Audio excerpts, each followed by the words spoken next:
us here today and everyone joining us via Zoom.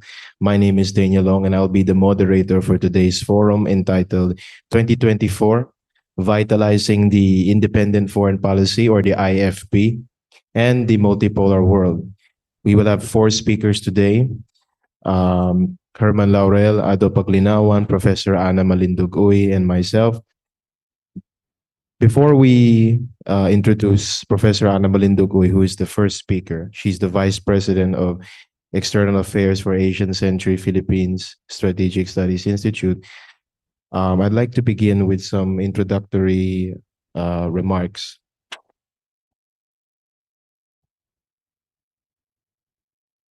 Last year, Kamentong, Mr. Herman Laurel, wrote an article that 2024 will be a year where we restore sovereignty after last year was the year of betrayal with the introduction of the additional 4 US EDCA bases and the Marcos administration's pivot to Asia, departing from President Duterte's independent foreign policy, strategic comprehensive partnership with China, and the revival of the opposition, the yellow parties, the communist bloc, and the oligarchs.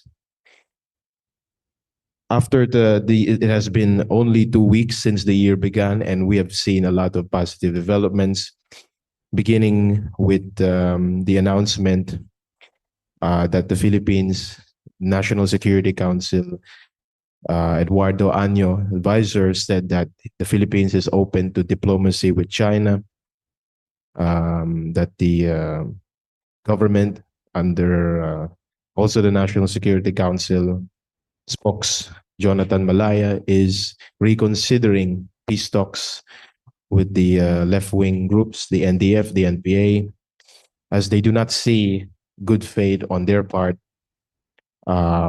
because of they did not uphold their ceasefire in December. Some Filipino soldiers were killed. There is also the positive development that President Duterte plans to meet with President Marcos to appeal for the freedom of speech to be upheld in the country, for SMNI not to have its license revoked. And we remain cautiously optimistic that this year will truly be the return of sovereignty for the Republic of the Philippines. I'd like to hand it over to Kamentong for his some reflections on the new year and what we can look forward to.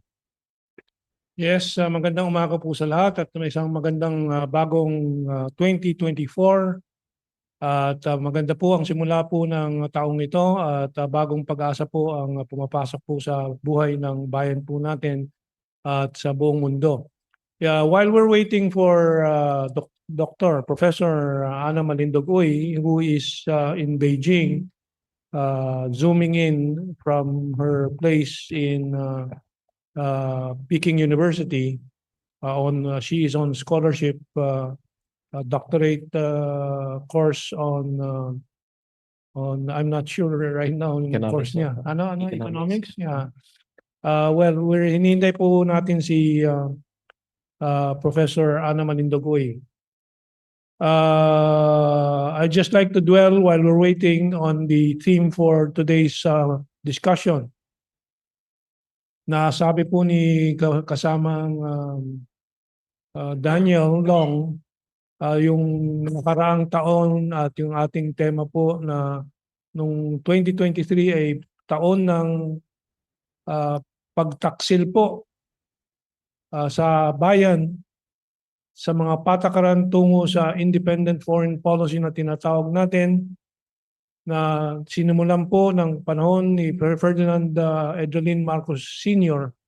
at binuhay ulit, pinatay po nung panahon ni Cory Aquino at yung mga sumunod na mga administrasyon, pero binuhay po ulit ni Presidente Rodrigo Duterte. Yan po ang tatalakayin ko po mamaya-maya sa aking panahon dito sa ating diskusyon. No? dito sa tema ng IFP. Sanayin po natin ang sarili natin dyan sa acronym na yan or initials na yan, IFP, Independent Foreign Policy. Yung ating tema is Independent Foreign Policy in 2024 and the Multipolar World Rise. Ang angat po ng Independent Foreign Policy muli at ang pag-angat po ng Multipolar World. Wala pa si Doktora Ana? Okay, habang inintay pa din natin, nais ko lang paliwanag yung multipolar world, no, na nakikita natin na lumalakas at lumalawak po.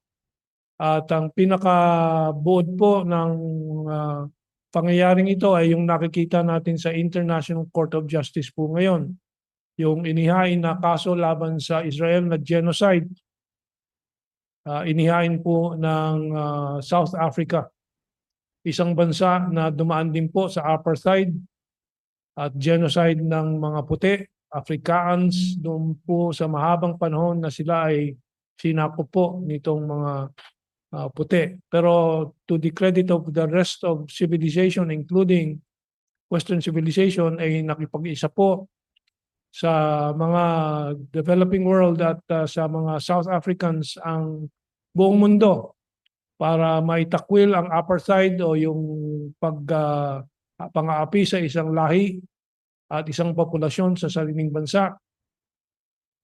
At napalaya po ang South Africa na ngayon po ay pinamumunuan ng pinaka-revolutionary leadership po noon at ngayon the African National Congress.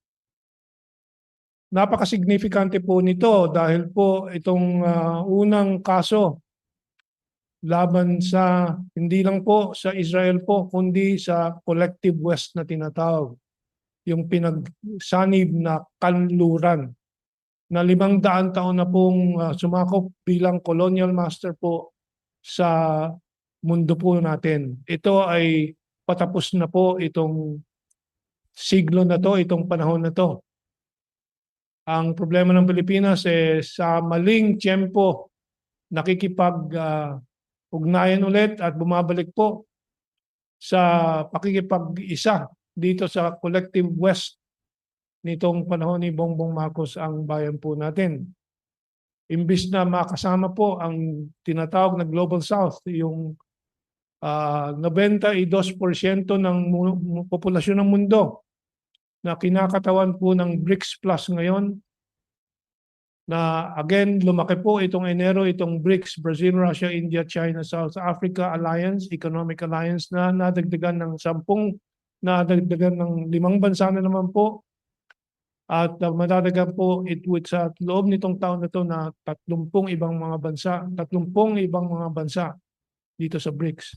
So, napakalungkot po ang direksyon ng kasalukuyang gobyerno ng Pilipinas kung saan humihiwalay doon sa sinamahan po ng Pilipinas nung dekada 50 pa po sa Bandung Conference sa Indonesia, sa Jakarta, sa Bandung, na mga newly emerging nations na ipinaglalaban po ang kalayaan at kaunlaran po ng newly emerging nations.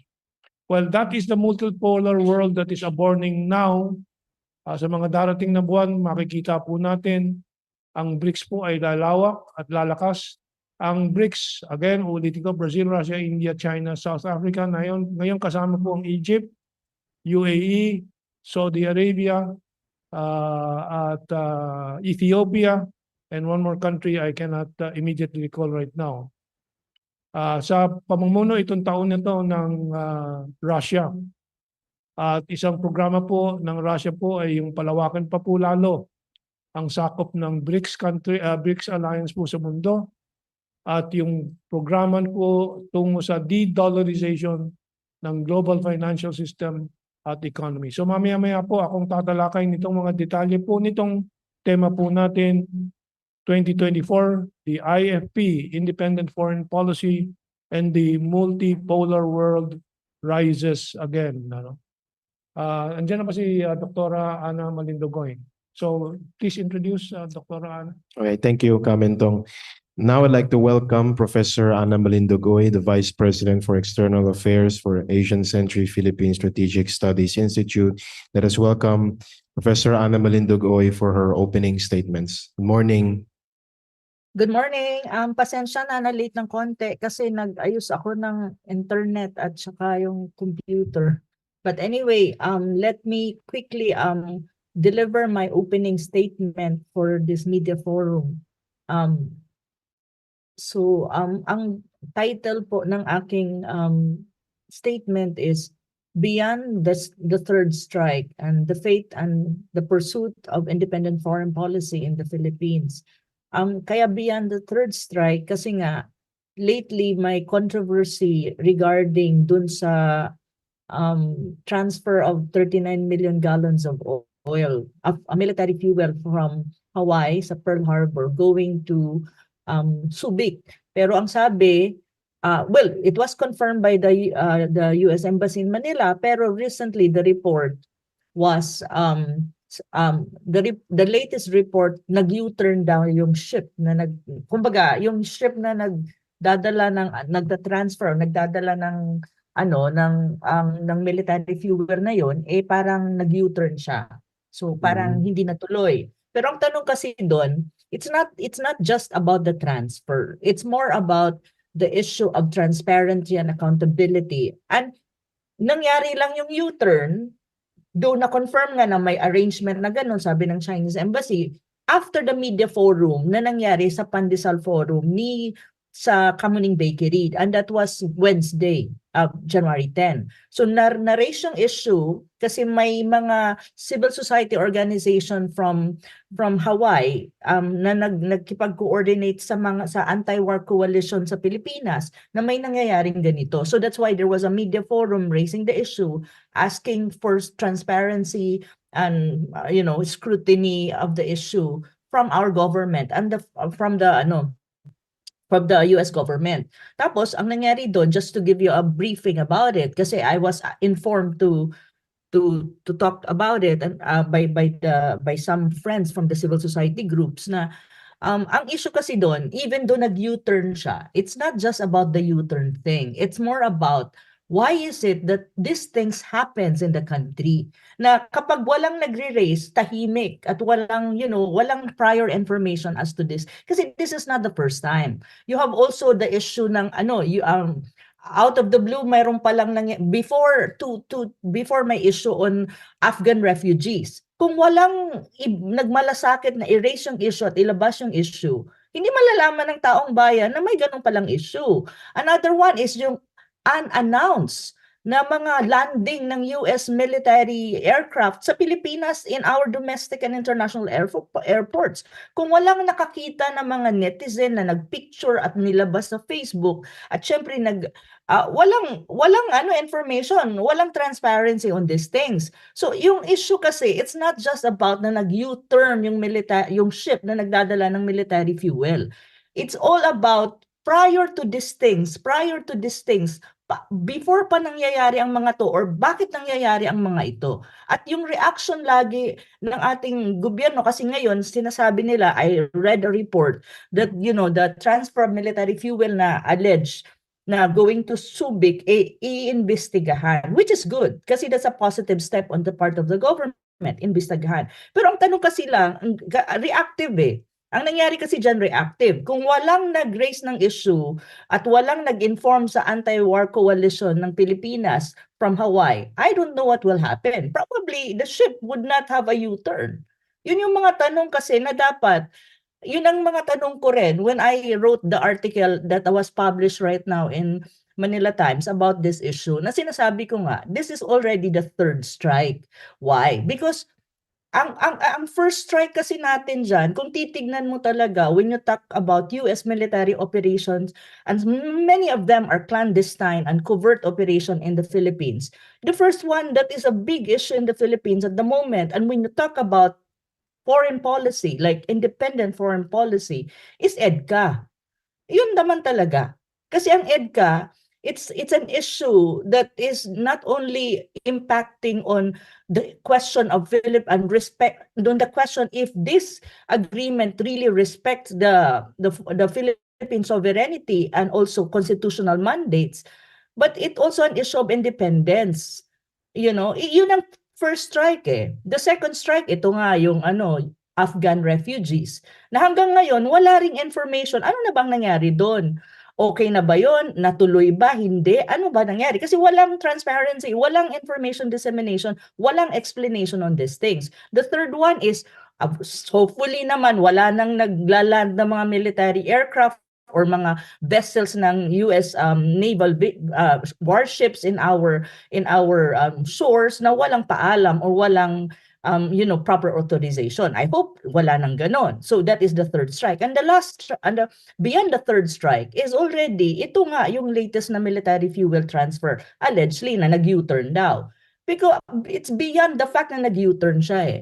Ang tanong kasi dito, kung baga, nakalampas ka na sa third strike. Ang tanong kasi dito, what will the government and political establishment in our country would do to avoid this kind of incidents and for the country to a certain extent uphold what you call national sovereignty and independence. Kasi it's already a question of sovereignty and independence of the country. It's not just a question of foreign policy anymore. It's both actually. Yun yung isang importanteng issue na nire-raise. Hindi lang yan. Kasi ang tanong ko nga ngayon okay, nag-U-turn siya. Saan siya papunta? Saan siya pupunta? Aalis na ba siya sa Pilipinas? Hindi na ba mai-store sa Pilipinas ang 40% ng military oil na yun na 39 million gallons? Hopefully not. Kasi, di ba, it's a big issue. So I really hope that the Armed Forces of the Philippines will really do an investigation on this and do the accompanying actions na hindi tayo malagay sa alanganin. Kasi we cannot deny the fact that the Asia-Pacific region, especially the South China Sea area, is really a volatile. There's a volatile situation in there between, kasi nag-heighten nga yung tension between China and the Philippines when you talk about their maritime and territorial claims. So kung titingnan mo, may volatility. And another important issue when you talk about geopolitics at the moment in our region is the Taiwan Strait. Magkakaroon ng election sa Taiwan, I think that would be next week. Hindi ko lang alam kung tapos na or it will happen next week. I think next week. So the situation in Taiwan also is volatile. So ang Taiwan, malapit tayo. Ang EDCA mo is actually some of it are facing Taiwan and some of it are really near the South China Sea. So the Philippines is in the middle of all these things. So ang tanong kasi lagi dyan, what will you do? How will you spare the country from being in the middle of all of this geopolitical, skirmishes or tensions that's going on in the world at the moment or in the region? Kasi yun ang importante. If you're really a Filipino that wants your country to survive, you have to think about this. And I think it's fair enough to call the government, especially the current administration, na tignan ang mga issues na to at bigyan ng pansin at, reflect really what is really the long strategic national interest of the country. Kasi yun naman ang importante, ano yung long-term strategic interest, hindi lang yung short-term. Kasi short-term, maybe it's not good for us. What we have to do is after, ano mangyayari sa atin in the future?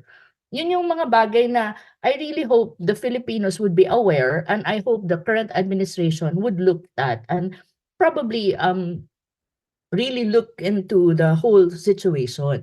On another note, let me read quickly my opening statement that has something to do naman with multipolar world, which is emerging at the moment, an independent foreign policy. So let me start, and so I'll be done, and then I'll pass on to the next speaker. Let me read, no? Because naibigay ko na yung yung issue ng military fuel. Okay, in a changing and evolving world order from a unipolar to a multipolar world, it's just not enough to pursue an independent foreign policy per se, which is in reality is primarily more of a balancing act between China and the US concerning the geopolitical realities and challenges the Philippines and the world at large are facing. As a country, the Philippines needs a genuine and authentic independent foreign policy in every sense, and that would mean complete neutrality and positioning itself as non-aligned. how we can do this as a country. There are certain things that I can say on this. First, we could do this as a country by rejecting outright alignment with the United States. Such action will allow the Philippines to have more leverage with China because the apprehension, when you talk about China, militarily speaking, is the encirclement by the US is a top concern of the Chinese in relation to the volatile and sensitive situation of the Taiwan Strait and the heightening tension in the South China Sea between the Philippines and China. Take note, there are around 400 military bases surrounding China. So kung ikaw ang China, ito talaga ang magiging ang magiging concern mo rin. Now, kung ang 100 military bases na yan, kasama dyan ang EDCA, di patay tayo dyan, no? Kung magkaroon ng spark dyan sa Taiwan Strait or the South China Sea, kasama tayo doon. So yun ang mga dapat isipin when you talk about independent foreign policy and when you talk about geopolitical issues in the region. Second, we can do this as a country, pursuing an independent foreign policy by reviewing the Philippine-US military agreements, namely the Visiting Forces Agreement, Enhanced Defense Cooperation Agreement, and Mutual Defense Treaty, and really reflect if indeed these agreements need some revisions or overhaul or outright rejection, and how these agreements impact Philippine sovereignty and respect the constitutional mandates. Like, for example, for instance, the expansion and full implementation of EDCA, granting the U.S. passage not only to install and construct 4 additional U.S. military bases on top of the existing 5, but also deployment of American troops and the prepositioning of military assets on Philippine soil. The expansion of EDCA raises concern about the potential entanglement of the Philippines in geopolitical tension, especially concerning the Taiwan Strait and the heightened tension again in the South China Sea between the Philippines and China. It also raises question about the constitutionality of foreign military presence in the Philippines and the potential impact on Philippine sovereignty. Note that the 1987 Constitution is categorically against foreign military bases, troops, or facilities unless under a treaty duly concurred by the Senate and when Congress so requires, ratified by a majority of the votes cast by the people in national referendum held for that purpose and recognized as a treaty by the other contracting state. EDCA, while not a formal treaty, has circumvented this provision by framing the U.S. military presence in the country as a temporary rotation. It's like rotation according to them and not permanent basis. This legal nuance continues to spark discussion about whether EDCA and its expansion are constitutional and what it means for the country's independence and sovereignty. 2024 is very crucial when you talk about EDCA. Kasi dyan magkakaroon, ngayong April ata, mangyayari kung itutuloy ba yan, i-revise ba yan, or ano na mangyayari sa EDCA, kasi ito yung crucial time around April So I hope really the Filipinos would reflect on this at tingnan kung ano ba talaga ang dapat gawin sa EDCA. Ganun na lang ba? Yung kung ano ngayon, yun na yun? Or we need to review it and try to make a balance out of everything. So that's very important. Third, for Filipinos to draw lesson. This is very, very crucial. To draw lesson from our World War II experience. The Philippines was invaded by Japan, not because it was at war with Japan. The country was invaded by Japan precisely because it was home to the largest U.S. military installation outside the United States. Consequently, the Philippines became a battleground of the war between Japan and the U.S. in the Pacific, or in the Asia Pacific. That is a fact in history. And I hope we can learn and draw lessons from history. It's very important. History teaches us what we have to do in the future, or what we have to do now in the present. And I hope we don't forget history. We have a lot of lessons to learn from our own history, especially when you talk about these things. In contemporary times, we have similar situation. The country hosts foreign military bases and soldiers, not only from the United States, even from other countries that is part of the Western Alliance. May RRA ka pa nga Na RRA with Japan is actually the same as BFA. It's more than the BFA. RRA actually would be, Japanese troops can be in the country and can preposition military assets if in any case it would push through. And I think according to the reports and the news that around the middle of this year, the RRA can be ratified by the Senate. So that is even one issue that needs to be discussed publicly if it's really good for the country. Ang dami ng foreign military bases na nasa Pilipinas, magdagdag ka pa, parang ano ba ang tingin natin sa Pilipinas? Installation of foreign military facilities ng ibang bansa? Ano ba talagang gusto natin sa ating bansa? Yun yung mga tanong na hindi ko alam bakit there's no public discussion which is very important for the survival of the country in the long run, and at the same time it impacts on sovereignty and independence. So yun yung mga bagay na siguro naman kailangan and deserve public attention and public discussion. Filipinos must be cognizant. One thing that we have to know as Filipinos, we have to be cognizant of the post-Cold War doctrine and mentality of the United States, which it will not allow any other country to surpass in terms of economic, military, and technological ascendancy or supremacy. Militarily speaking, the US again has approximately 400 military bases.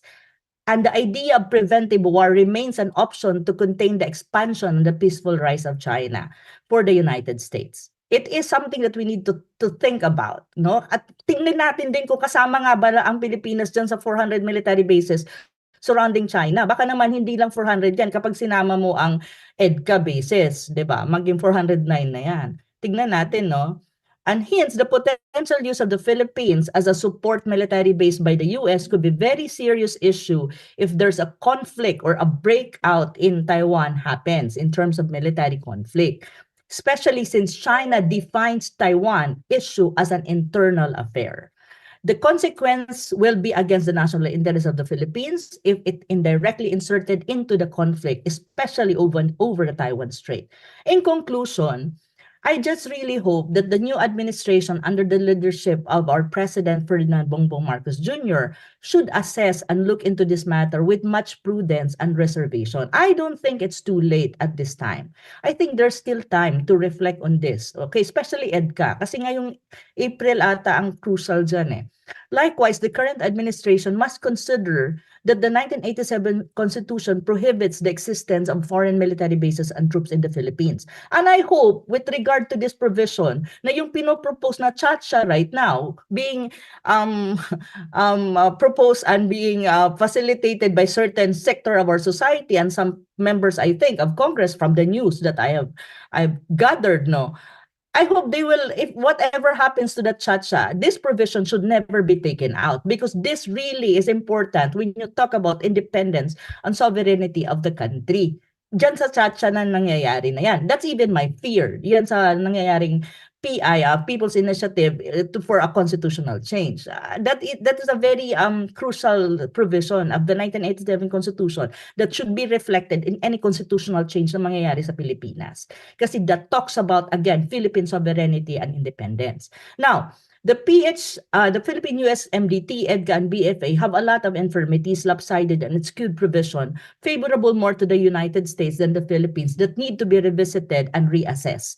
These agreements are antithetical to the pursuit of genuinely independent foreign policy and non-aligned stance for the Philippines, and most of all, safeguarding and preserving the country's sovereignty and independence. Above all, the country should draw lessons from the experience.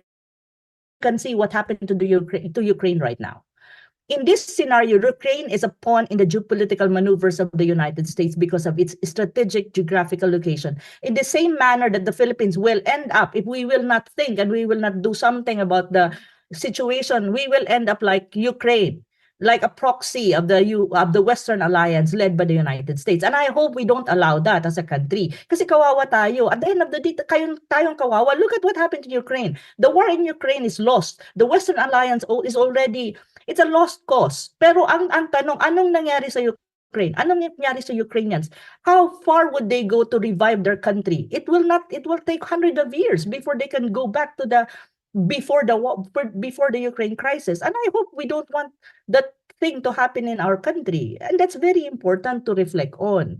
So, pero talo na ang Ukraine, talo ang Western Alliance dyan That's a very obvious na So ang tanong, Hindi pa ba yan lesson na dapat nating tignan na we should never allow the country to be a pawn of the Western Alliance? Yun yung mga bagay na sometimes bakit walang public discussion na sometimes bakit ganun? Hindi na tayo nagdi-discuss on these issues which are very important. Hence, the country's leader must be prudent in positioning the Philippines amid this ever volatile, challenging, and changing world order and geopolitical realities. The emerging world order is a multipolar world, and the Philippines should try to find leverage in how to maneuver in this geopolitical landscape, by pursuing a more non-aligned position and an independent foreign policy. That's the only way. In an emerging multipolar world, ibig sabihin maraming major powers playing. Ang way out mo as a small country na hindi ka naman superpower, hindi ka nga middle power is to have an independent foreign policy para a non-aligned position, para makapag-maneuver ka how to navigate all these new realities na nangyayari sa mundo. Yun talaga yun. Kahit sinong well-intentioned geopolitical analyst ang tanungin nyo, ganun talaga ang ibibigay na prescription when you talk about the Philippines. Tanungin nyo pa yung ASEAN friends dyan. Yan pa rin ang sasabihin nila. Precisely because ASEAN countries, Vietnam, Malaysia, Indonesia, they're doing the same thing. They're having a non-aligned position, pursuing an independent foreign policy, but having friendly relation with major powers and even middle powers. Kasi ganun dapat ang gawin ng isang maliit na bansa na hindi naman powerful economically and even militarily like the Philippines para mag-survive ka. And you still pursue development and you benefit from foreign investment from all major powers. Ganun dapat. Likewise, the country should transition its military relation with other countries from military alliances to military cooperation with countries in ASEAN and the wider Asia-Pacific region, while championing the country's core national interest and ASEAN centrality. ASEAN centrality is important. That's something that we have to uphold as a country and support ASEAN as a multilateral institution. Most importantly, the Philippines should instead focus its own economic and social development and must avoid anything that will disrupt its quest toward genuine development, economic success, and prosperity. Economic development must be the focus, hindi yung geopolitical na maneuvering. Most importantly, Filipinos must continue to oppose the full implementation and expansion of EDCA. And 2024 is crucial, April. This is quite important, or the Philippines will never break free from being a U.S. defense and security outpost in the Pacific for over a century now. I hope this changes. Imagine mo, for over a century, tayo ang pinaka-outpost sa Asia-Pacific region. Do you really want that? As a country? For another 100 years? My God. I mean, and anyway, that ends my opening statement and my intervention. And thank you so much for the opportunity. I'll Daniel take over, and the next speaker would speak. Thank you so much. Thank you, Sorry, for your presentation, your opening statement. Thank you for updating us that the U.S. Navy, the tanker carrying the U.S. Navy fuel has made. Thank you to all the civil society groups, Kamuning Forum with Sir Wilson and the other groups that presented during this week's forum. Of course, thank you also to Senator Amy Marcos for calling attention to this. She's the only senator who called to attention the secret delivery of the U.S. Navy fuel. Ito pong sinabi niya ni Senator Amy Marcos. Hindi lisensya ang Mutual Defense Treaty para iwan ang sambayan ng Pilipino sa dilim. Hindi EDCA site ang Subic, kaya saan sa teritoryo ng Pilipinas lagak ang milyong-milyong galon ng langis. Hindi lamang ito isang issue ng foreign policy kundi ng soberanya ng Pilipinas, pati na rin ng kaligtasan ng kalikasan. Dapat may malinaw na paliwanag at pamamahalan dito. If there are any questions from our social media or from the Zoom or anyone from the press, please save your questions and we'll try to get to them. We'll try to get them at the end of the discussion. Any questions there? Of course, it is also appropriate to remind everyone that this year, as Professor Ana Malindogoy said, that this year will be the expiration of the EDCA executive agreement. It is our hope that the government will review these unequal agreements and terminate them.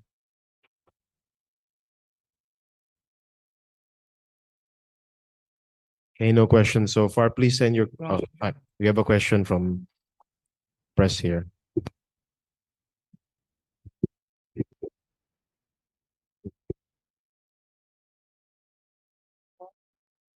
Sinusulong niyo po ang yung independent foreign policy, pero nababanggit niyo po kanina ang Pilipinas, yung sitwasyon ng Pilipinas. Paano po kaya tayo magkakaroon ng independent foreign policy? Paano ma-exercise ang independent foreign policy? Gayong unang-una pa lang ay nakasandal tayo sa lakas ng iba't ibang bansa. Andiyan ang nagbabangayang power ng China, ng US, siyempre may iba pang bansang sinasandalan natin. Paano natin ma-exercise yung independent foreign policy? At pwede po bang paki-enlighten lang kung ano po yung tinutukoy na independent foreign policy? Thank you.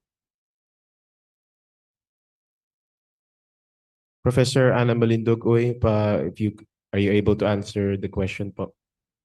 Let me respond. And also the other speakers na nandyan, si Nakaado and Kamentong, I think they can respond too because they know these things too.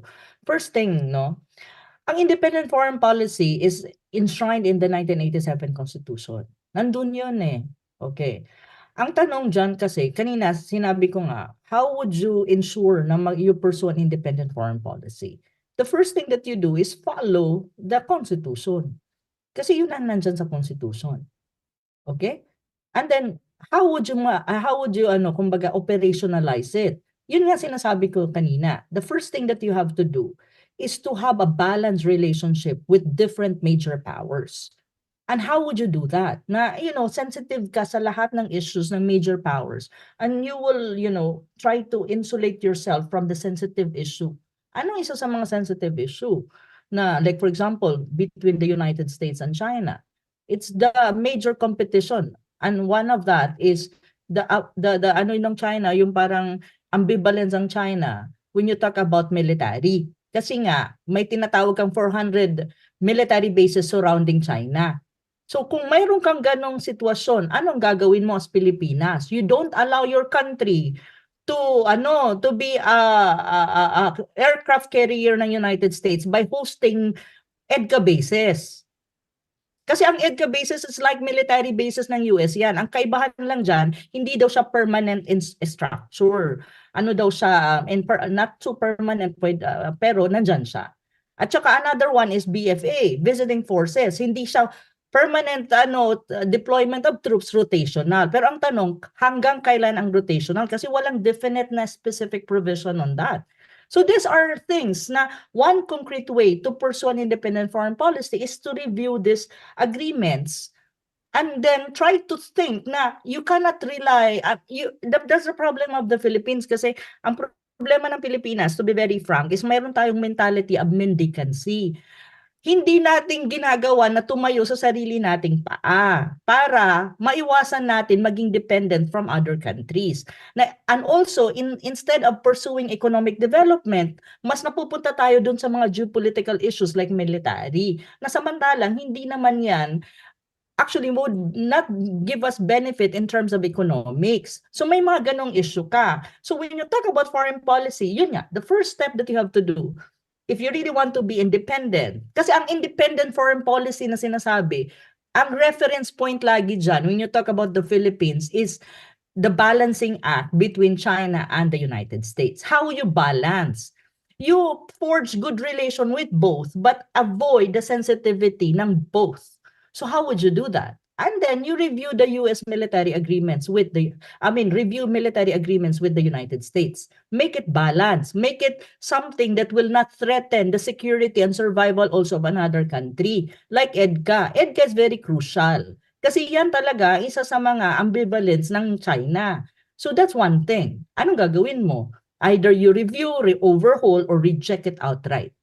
Kasi wala namang problema sa Pilipinas. Wala naman tayong kaaway militarily. Sino ba ang kaaway ng Pilipinas na magti-threaten us militarily? Wala eh. I mean, yung mga sinasabing invasion of China, ano lang yan, propaganda. I don't think China will invade the Philippines. Bakit? Kukuha ba ang China ng bato na ipupukpok niya sa sarili niya para i-invade tayo? That would be a big problem for China. Unang-una, ang gulo-gulo ng Pilipinas. Bakit mag-a-add ng gulo ang China sa sarili niya, 'di ba? I mean, come on, give me a break, no? These are realities na nangyari. So sa akin, ang una-una nating tignan is review the MDT. Valid pa ba yan sa emerging multipolar world? Kailangan ba natin yan? Or kung kailangan natin, ano yung mga provisions na kailangan baguhin? Or hindi na natin kailangan, then we do away with it. Because the mother treaty, yan ang mother treaty. And then the operational treaty is EDCA and the BFA. So review all these things and look at it and how it can be balanced that you will not impact on the sensitivity of other countries na major powers sa Asia Pacific and make a balance of your relationship. Yung tinatawag nga before ng previous administration na friends to all and enemy to none. Eh hindi na tayo ganun ngayon eh. So how can you have a balanced relationship with major powers kung may naapakan ka dahil nga mas leaning ka towards the other power, which is the United States. So yun nga ang sinasabi ko. If you want to pursue an independent foreign policy, follow the provision of the Constitution. Malinaw ang nasa Constitution. Independent foreign policy, walang foreign military troops in the country, military bases and all that. That's one. And the other one is balanced relationship. Good relation with China, good relation with the United States, good relation with Russia, good relation with middle powers like India, and all of these things. That's balancing act. And in a way, and then make your own decision. Ang very important when you talk about independent foreign policy is the decision of the country would always be based on what is good for the country and what is the national interest of the country, not just short term but long term. One of the national interests of the country is for the country not to be part of any kind of war plan na magiging disadvantage tayo at magko-compromise tayo. Yun eh. Isa yun. So you should insulate yourself from all of these geopolitical realities na madadrag ka into a war na hindi mo naman kailangan at hindi mo naman, wala namang mangyayari sa iyo at wala namang benefit na ibibigay sa iyo. So that's one thing that's one way of trying to pursue an independent foreign policy. Another thing siguro that dapat nating tignan is look back at the previous administration of how Duterte played the game. Because that was supposedly ang foreign policy na sususugan mo lang, i-improve mo lang. Okay na yun eh. Yung foreign policy ng previous administration eh. Kailangan lang yun i-improve at at try to navigate kung ano pang mga realities na nangyari. Friends to all, enemies to none. Yun yung yung mantra ng last administration eh. Bakit nagkaroon ng pagbabago? Hindi na tayo independent foreign policy ngayon. Kasi obviously leaning towards the United States na. So yun yung mga bagay siguro na when you talk about foreign policy na dapat nating isipin at dapat nating tignan at dapat nating, we need to reflect and the current administration has to look at these things. Kasi at the end of the day, I'll be very frank, look at the world right now. What is going on? United States just bombed Yemen. And a Middle East crisis is happening. May Israel ka, may Yemen ka, Iran is involved, Saudi Arabia is involved. And the Middle East is quite near to us too. Wag na tayo mag-start ng something here in Asia Pacific kasi magulo na ang mundo eh. So how would you navigate all these things as a country? Yun na sinasabi ko. There's an emerging world order. And that is a multipolar world. China is a big player in it. Ang relationship with China right now is very volatile din. Ang daming nangyayari. Kailangan natin ayusin yun. Yun eh. Thank you. If you want a balancing act. So probably that's my answer. It's a very long answer, but you know what I mean in these things. No? So I hope I've sufficiently answered the question. Very well Thank you said, ma'am. for the question. Thank you very much, Prof. But can I have another hearing? How would you convince President Ferdinand Marcos to do a balancing act? How would you Yun yung mahirap convince po. President Marcos? Because the balancing act, I think, is very crucial, right? Yes, ma'am? I agree. How would you convince President Marcos to do that? The only thing I think, magandang tanong po yan. Actually, that's a very good question. How would we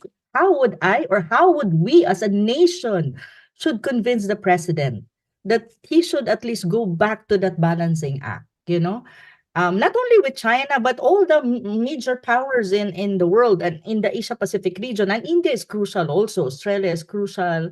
These are crucial middle powers now. How would we convince? I think, I mean, as far as the president is concerned, there's only one thing I think the president should think when he thinks about foreign policy and balancing act and pursuing an independent foreign policy.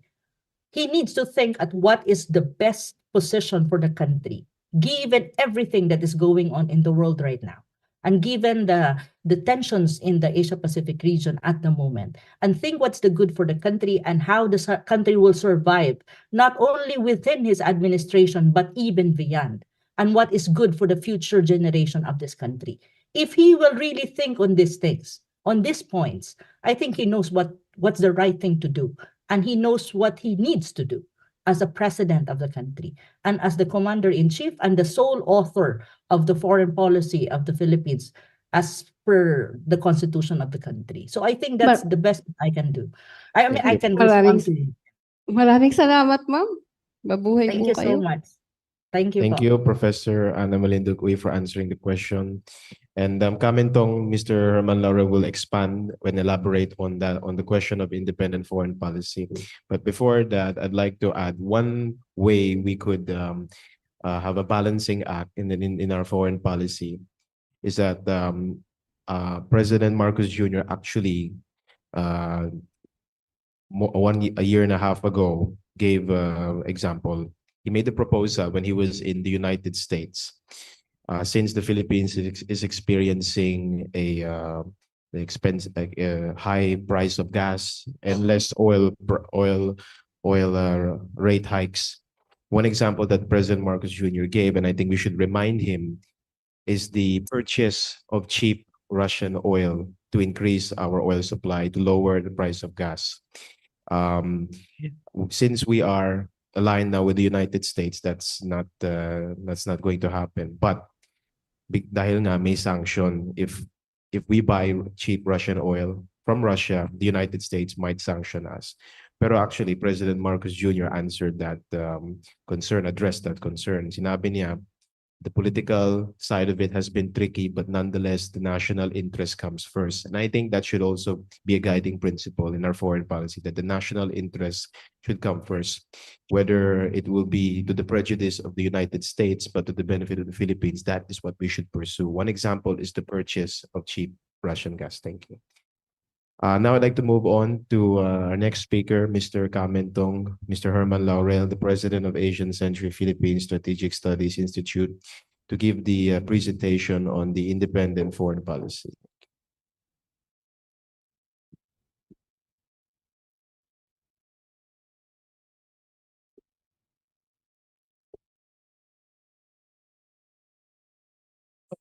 Magandang umaga muli, and ilan sa mga tanong ni Madam Gina Mape of DWWW and Aguila newspaper ay ating madadagdagan ng paliwanag po.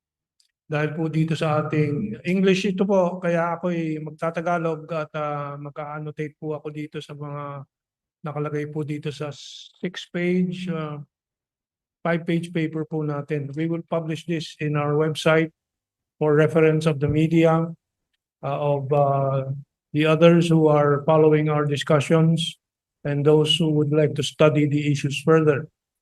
But the major issue talaga po ng bayan po natin ngayon ay itong independent foreign policy. Simulan ko po yung formal presentation po. Itong independent foreign policy ay nakita natin in operation over 30 years ago, mga 40 years ago, nung panahon ni Presidente Ferdinand Edwin Marcos Sr., kung saan po doon nagsimula po ang pagbubukas ng relasyon ng Pilipinas sa China, sa Russia at sa mga bansang sosyalista ng Eastern Europe, at ng pagbukas din po ng malapit at mainit na mga relasyon sa mga kapwa bagong uspong ng mga bansa na dating nasa ilalim po ng pinagkaisang kanluran ni Collective West na nanakop po sa Africa, sa Asia, sa Middle East or West Asia today that we call sa American Latino or Latin America po. Ito po ay napakahalaga po na maunawaan ng ating publiko, ng ating bansa po, because nakakalimutan po ito that we struggled and was the first Asian country to resist and oppose colonialism and establish the first Asian republic po na dinaig naman po ng Amerikano na pumalit po sa mga Kastila. At ever since that time po, ang ating development po ay naaantala dahil po hindi tayo malaya na gumawa ng sariling ekonomiya po natin para sa sariling interes at nagagamit lang po tayo ng mga nanako po na Amerikano. Sumunod po Hapon ng maiksi na panahon. Bumalik po ang Amerikano at hindi po nawala ang Amerikano hanggang sa kaduluduluhan ng panahon ni Presidente Marcos, pero dahil doon sa ginawa po ni Presidente Marcos ay pinagtulungan po ng Amerikano at ng Philippine oligarchs po na patalsikin po si Presidente Ferdinand Edralin Marcos Sr. Nabuhay lang po ang independent foreign policy nung panahon ni Presidente Duterte, and yan po ang ating simulang image po na ipapakita para maalala ng lahat. Ito po, Duterte on International Relations, Independent Foreign Policy. Ito po ay nilagay sa ating saligang batas dahil may dahilan po yan. Batay sa kanasan po ng mundo at ng sariling bansa po natin na walang mapapala ang ating bansa at ang ating mamamayan, mga mamamayan na umasa po sa estranghero na nananakop po sa bayan po natin at siyang nagdidikta ng ating mga patakaran at ng ating mga direksyon at layunin. Nung panahon ni Presidente Marcos Sr. at panahon po ni Presidente Duterte, ang isang nakita talaga natin ay yung development ng infrastructure development. Of course, nung panahon ni Ferdinand Marcos Sr. po, naalala po ng maraming mga medyo may edad, yung Pan-Philippine Highway, yung napakaraming mga irrigation development, and even sa agricultural development po, nakapag-export for once in the life of the Philippines, ang Pilipinas, no, dahil po sa masagana 1990 Presidente Marcos Sr. Development po ang katangian po ng isang independent nation. Ito po lahat po ay binaliktad nung panahon ni Corazon C. Aquino, yung irrigation po na sa panahon ni Presidente Marcos Sr. na kanyang pinalawak po at libre po para sa mga magbubukid. Pinatawan ng singil ni Corazon C. Aquino dahil po sa sistema ng neoliberal capitalism. Kailangan din maintindihan itong mga economic systems po ng ating mga mamamayan. Dahil po through the neoliberal economic system at financial system po, tuloy-tuloy na humihigop po ng yaman po ng Pilipinas ang global financial oligarchy naman po, yung mga London and European and American financial banks, bankers and monetary authorities. So, importante ding maintindihan po yan. And so panahon ni Duterte po, build, maalala po natin, pumasok po sa legacy building stage, a total of 34 projects. This was in 2021. In the latest list are in the pre-construction stage, 44 are being built, 24 are in the various stages of approval. Importanteng mabalikan po natin because this is real progress for the country. Dumating po ngayon, nung panahon pa rin ni Presidente Duterte, build, government to build 13 more bridges across Pasig River. 2 lang po ang natayo po. Marami pa po sanang gagawin po. And of course, abot niyan, mga projects na yan sa Davao, doon sa Bukana Bridge, na huli lang po, itong nakaraang mga buwan lang po na pirmahan. So marami pang projects na tuloy-tuloy pa po. Ang liwas doon sa sinasabi ng mga ahente, mga manunulat, mga hacks na tinatawag ng mga Amerikano, na Richard Haydarian, mga ganyan, no?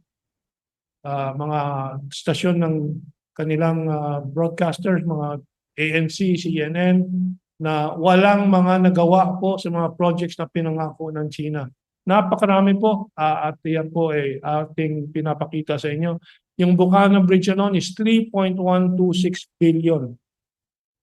Chico River Pump Project, ito po, Philippine-Chinese government lead groundbreaking in the year 2018 of the Chico River Pump Irrigation Project. May phase 2 po yan na hindi na naman natutuloy dahil sa paghaharang po at pananapuntahan po ng mga elemento sa gobyerno po natin na hawak po at kontrolado, pinapaandar po ng mga Amerikano. Pero sa mga darating na linggo po, ihaharap ko po sa inyo ang mga taga-Kalinga po na nananawagan na ito'y ituloy dahil sila ay hindi po nakikinabang po dito sa phase 2 ng Chico River Dam Irrigation Project. Ano ba ang ginagawa nating gobyerno sa ating taong bayan? At anong ginagawa ng malalaking media na maiulat itong mga appeal po for development ng ating mga mamamayan? And of course, one of the biggest projects, ito'y tuloy. Bilyong-bilyong halaga din po itong Kaliwa Dam. Ito po sa kasalukuyan ay tuloy-tuloy ang development po na magsusupply po ito pag matapos po ng 600 million liter daily. Araw-araw 600 million liter ng tubig sa Metro Manila, sa 20 milyong mamamayan ng Greater Metro Manila at Southern Tagalog Region. So yan po ang pakinabang po ng independent foreign policy na tayo ay nakikinabang po sa ating magandang relasyon sa iba't ibang mga bansa tulad particular po dito sa panahon natin sa China. At nabanggit po ni kasamang Daniel Long kanina yung malaking pabigat po sa Pilipino ngayon ay yung halaga po ng kuryente, enerhiya, transportasyon. Napakasimple po kung tama ang foreign policy po natin. Pupuntahan natin ang Rusya at agad-agad 10 to 30% depending sa negotiation, makakadiskwento ang ating mga diesel, crudo para sa power plants and so on. Dahil po yan po ay hindi ginagawa ng presidente po sa kasalukuyan, ay tayo patuloy na nagdudusa po dito sa ating mataas na presyo ng kuryente, enerhiya, transportasyon na doon. Pero sabi nga ni Marcos, itong kasalukuyang Marcos Jr., nangako siya, itong Enero 2 lang po ng Marcos vows to build better, more. Pero mas marami siyang kinakansela. Maraming pinapatigil ang kanyang mga alagad po sa kabinete at sa mga iba't ibang departamento na kinakansela po ang mga proyekto instead of building more. Sanang more. Pakita nga niya ang programa ng wala pong bagong pinopropose. Privatization po ang sinasabi po niyang meron. We'll go on. Sa taliwas again, sa sinabi po ni Presidente Marcos Jr. Marcos, ayon doon sa susunod na ulat ng Enero 24, 2023, nung nakaraang taong Enero po, sabi niya, no plan to privatize anything. Wala daw, hindi siya magpa-privatize. Anong sumunod nga? Itong taon na to, halos matapos yung 2023, December 18, government privatizing 500 in assets. Simula po nung sa NAIA pa-privatize. So, alam natin pati PAGCOR gustong i-privatize. And napakarami po niyan. Sana listahan po. Silang nakakaalam. Lahat ng kumikita po na operations ng gobyerno ay gustong ilagay sa kamay po ng mga aboitis, mga rason, mga manipangilinan, mga Dante, anong Dante? Maraming Dante. San Miguel. Ramon. So, So ayan, puro kabaliktaran po ang ginagawa nitong si Marcos sa panahon doon sa una na kanyang inaakit pa ang bayang Pilipinas. Of course, kanina naitanong si Madam Gina Mape tungkol paano natin makukumbinse ang presidente na bumalik po sa independent foreign policy. Mahirap po kumbinsehin dahil mahirap tapatan po ang usapan nila ng Amerikano sa kayamanan po ng kanyang angkan na ibabalik daw sa kanya. So walang basehan po sa kapakanan ng bayan ang mga gawa po ni Presidente Marcos Jr. ngayon. Puro nakabatay po sa interest niya at ng kanyang angkan at ng kanyang mga oligarch crony. We will go back to that later on. So yung second part ko po ang US po hinaharangan. US blocks development, China promotes growth. So third part ko po, very briefly, privatization, liberalization, deregulation, yun po ang nakikita po natin sa privatization. At paghahari po ng mga kapitalistang mga patakaran po sa lipunan po natin. Yung Maharlika Investment Fund, yan ang isang ehemplo po. We have exposed this before, we're exposing it again. Yung Maharlika Investment Fund po ay isang scheme, isang gimmick po ng panahon nitong si Marcos Jr. na kukunin ang pondo po ng gobyerno sa Land Bank, Development Bank of the Philippines and Bangko Sentral. It's 120 billion pesos na ililipat po sa Maharlika Investment Fund. Kunwari po invest, ngayon nakikita na natin yung mga plano nila, i-invest po sa kuryente sa National Grid Corporation of the Philippines na hindi naman kailangan kapital. Dahil sagana po sa kapital ng NGCP, papasok sa railroad projects na kanilang kinakansela na pundado po, napupuntahan po ng China sana, na mas mura, pero ililipat po sa Maharlika Investment Fund. Power projects, ganyan din po. Tapos gagamitin ang pera ng taong bayan sa Maharlika Investment Fund. Kunwari, may counterpart para sa public-private partnership, papasok mga cronies, sila ang mag-take over. Kita ba ninyo ang panluloko sa atin? Yan ay sabuatan ni Marcos Jr., cronies, at American finance oligarchy. Wala pong CNN, ANC, GMA7, wala pong mga ganyang magpapaliwanag po sa inyo ng mga yan.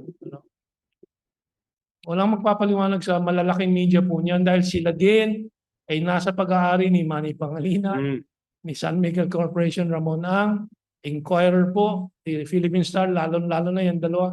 Lagi naming inuulit po, huwag na niyong asahan yung mga yan. Huwag na niyong asahan yung mga malalaking radyo. DCMM, matagal na nating alam, kontrolado ng mga Lopez na siyang nagpasasa po sa kuryente ng sambayanan po. Matuto na po tayo. Iwanan na po yung malalaking media. Iwawalan na niyang mga hinubog ng TV5 ni Manny Pangilinan na si Rafi Tulfo. Manloloko po yan. Actually po yan ni Manny Pangilinan.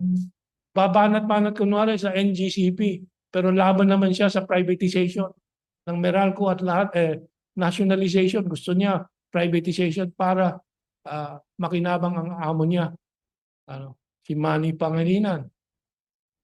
Tuloy natin po. So, privatization, liberalization, and deregulation. Now, tuloy po tayo. Chacha, anong koneksyon ng lahat na to sa Chacha? Chacha to erase. Kasama po ito doon sa segment po ng liberalization, deregulation ba? Yeah. No, this is a separate section. No? Chacha to erase. Article 18. Sorry, nakalagay po dito. I have to edit this. No? 18, Section 25, the Anti-Foreign Military Bases Provision. Mapapansin po ninyo, may kampanya bigla para sa charter change. Okay.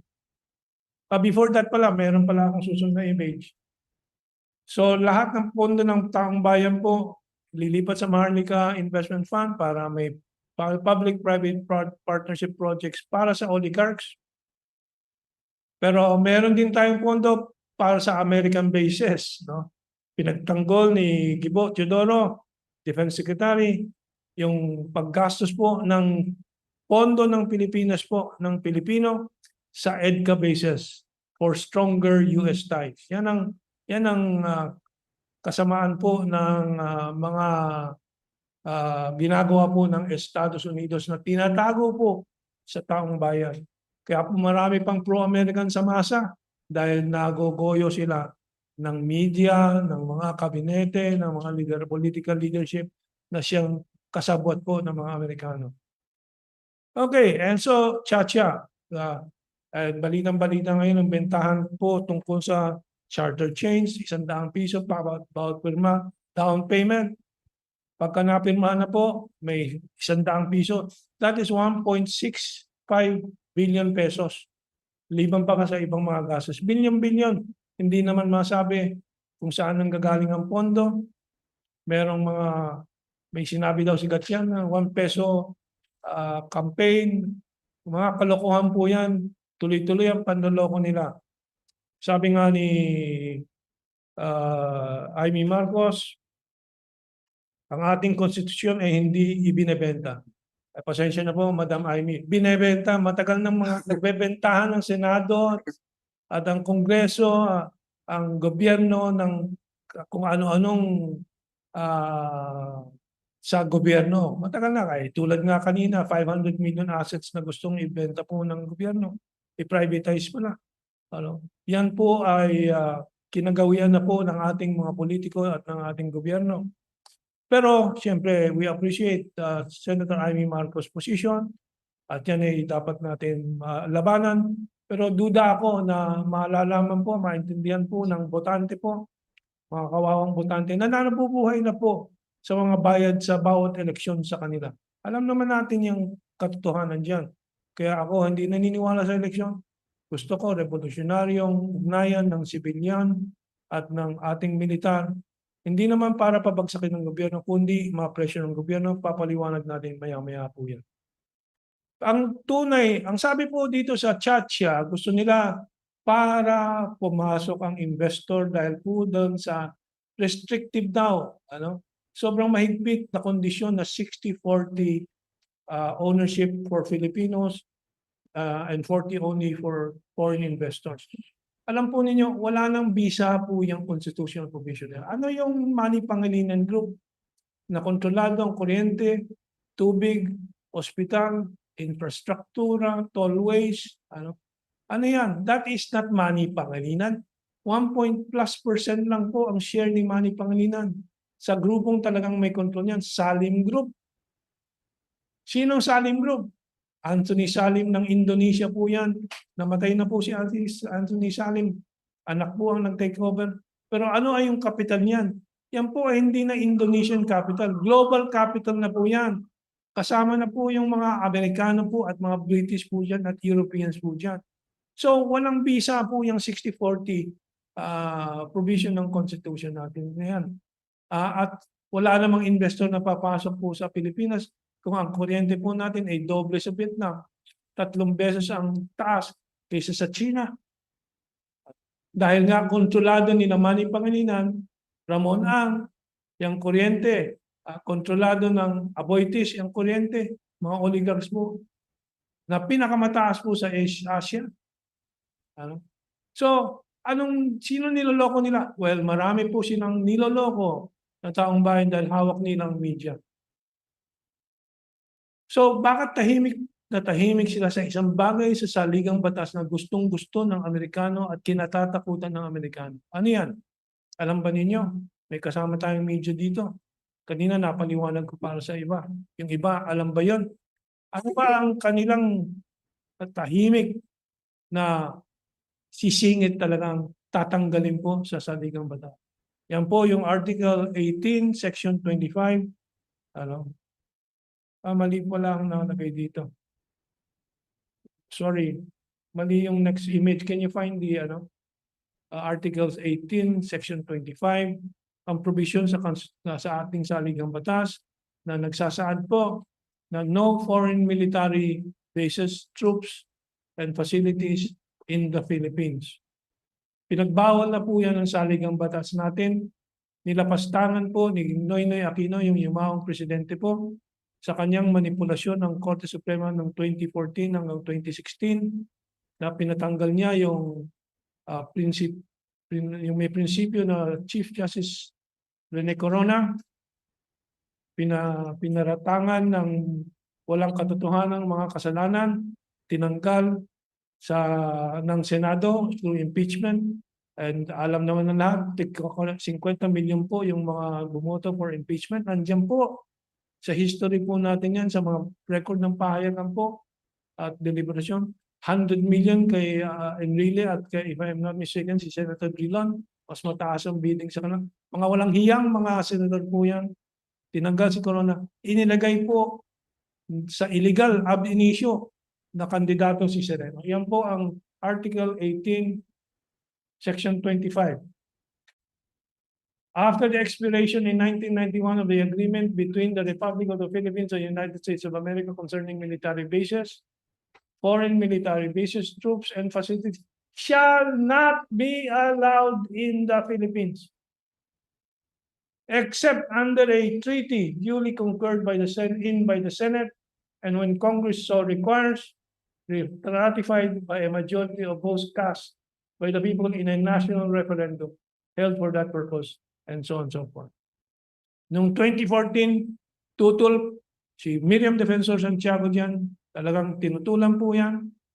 At ang the majority of the Senate members, mga senador, pati si Bongbong Marcos, katayduran naman ngayon ni Bongbong Marcos na kanyang nakalimutan na itong provision na to at kanyang dinagdagan ng hindi lang po pinayagan kundi dinagdagan pa po ng 4 ngayon na US EDCA bases.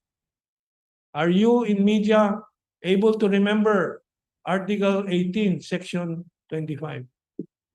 Si dating Senador Kit Tatad, itong nakarang 2 linggo po, may 2 column tungkol dito, specifically about this. At yung peligro po nito, dahil po, baka yung iba hindi pa siniseryoso to, yung base militar na yan po, ay intention diyan pasabugin, hindi China, pasabugin ang buong Asia. Tulad nilang pagpasabog sa Ukraine War ng buong Europa para bumagsak po ang Europa, sunod Asia, para Amerika lang ang matira na naman, parang the Second World War, at sila ang mamamayagpag po sa global economy. Naintindihan ba natin yan? O bobo pa rin kayo? Dahil binobobo ng malaking media ang buong bansang Pilipinas at ng global and particularly Western media. Magising na po tayo. Let us save ourselves. So, yan po ang totoong nakatago pong intensyon ng Chacha po. At kami po, 6 na buwan na po kami nagnunsad ng inisyatibo na dalhin po ulit sa Korte Suprema po itong EDCA basis agreement. Kami may tulong na galing kay Senator Kit Tatad, kay Congressman Jing Paras, sa ilang mga abogado, siyempre si Attorney Rafi Tuvera, ang ating abogado po sa Asian Century Philippine Strategic Studies Institute. Hinilingan namin ng mga tulong po ni Sal Panelo, wala pa pong positibong aksyon, kaya nakakapagtaka po kung ito po ay hindi napapansin po ni Presidente Duterte, ay labag po sa mga patakaran na kanyang sinimulan din po. And kami umaasa na makipag-meeting kay Presidente Duterte dahil ang mayorya po ngayon ng Korte Suprema, mga hustisya sa Korte Suprema, ay hindi na po mga appointee ng mga nakaraang administrasyon ni Noynoy Aquino, kundi mga bago na at may posibilidad na i-reconsider ng Korte Suprema itong illegal and unconstitutional na pag-aproba ng Korte Suprema noong 2016 po, if I'm not mistaken, in the year. nitong EDCA agreement na to. Remember, and I'm reminding the public, this is a life and death issue for the Republic of the Philippines and its people. I repeat, life and death issue po yan. Tulad sa Ukraine po, tulad sa Afghanistan, yan po ang magiging tadhana po ng bansang ito kung hindi po natin mapatalsik po itong US bases. Para po lahat na ito ay masagawa po ng Estados Unidos ang kanilang mga kasabwat po dito sa loob ng bansa po natin. Talagang kinokontrol po ng Amerika, pati yung informasyon, freedom of information po natin. Kaya po nakakita po natin. So you see all of this connected, yung mga nakikita niyong nangyayari, na kung hindi inyong makita ang connection ay parang bakit ginagawa ito? Bakit ginagawa ito? Bakit nangyayari ito? Pag iyong naiugnay po lahat, then you know, may plano sa likod ng lahat ng mga ito. Tulad ng pag-deteni, pag-usig at pag-detain po kay Dr. Lorraine Badoy and ka Eric Chelis ng SMNI sa mga issue na napakaliit po kumpara doon sa giganteng mga daily misreporting of ng malalaking medyang Inquirer, Philippine Star at iba pa po. Bakit po? Ay takot na takot ang Amerikano at ang political elite po natin na mamulat ang sambayanan po. Takot na takot sila. Kaya po, pati ang SMNI na number 7, number 6, number 8 station network po ay kanilang sinuspendi. Bakit ganyan katakot sila? Katakot sila. Kasi ang katotohanan po, may katangian pong magpamulat po sa ilalim ng kadiliman kahit na isang maliit na sinag ng bituin lang po yan. Kita po ng buong mundo. Takot na takot sila. Nag-petition po, nag-appeal po ang SMNI. The court junks SMNI petition. Nandiyan na ba? Binasura.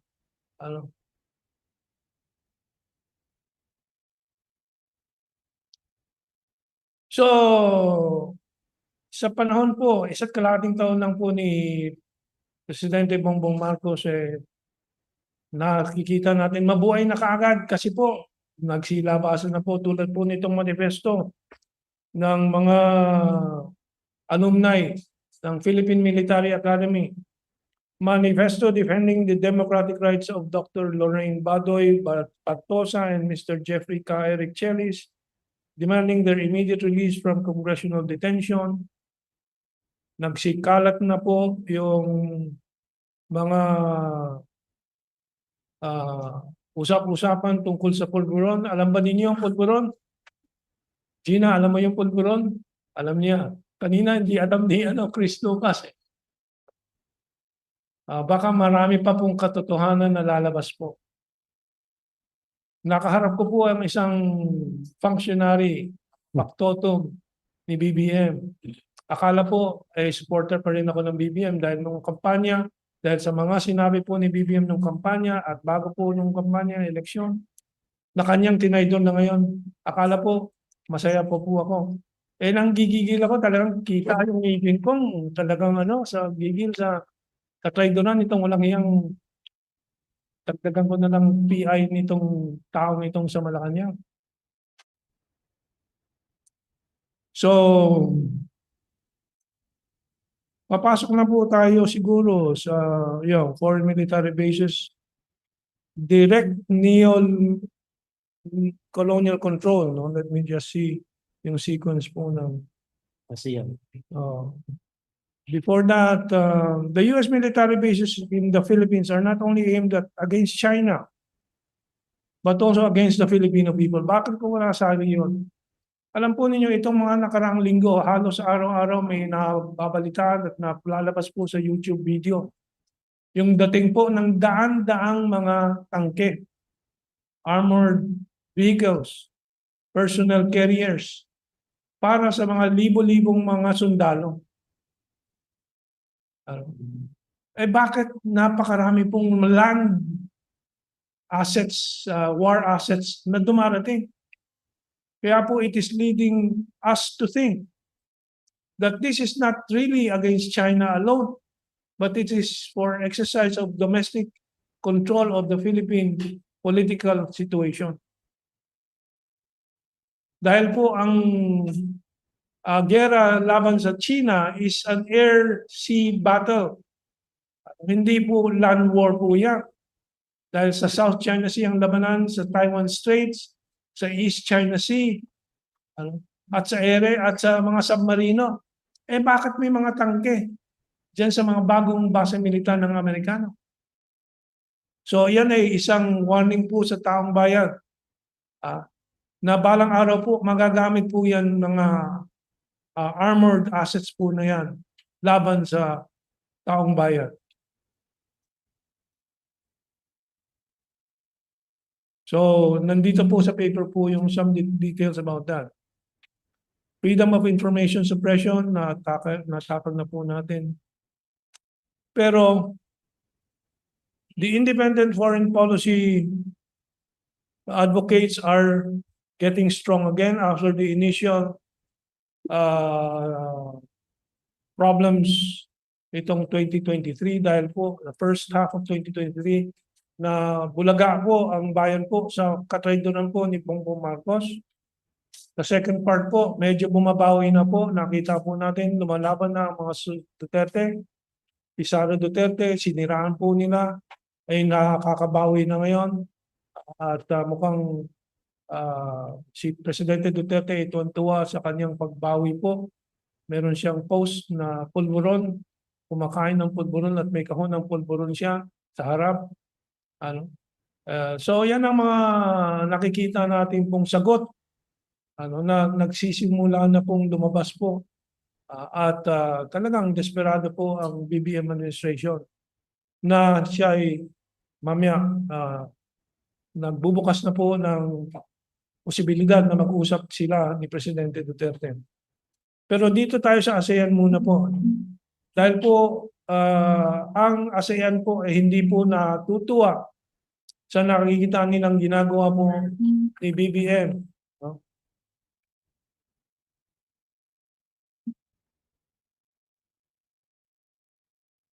Sandali lang po, merong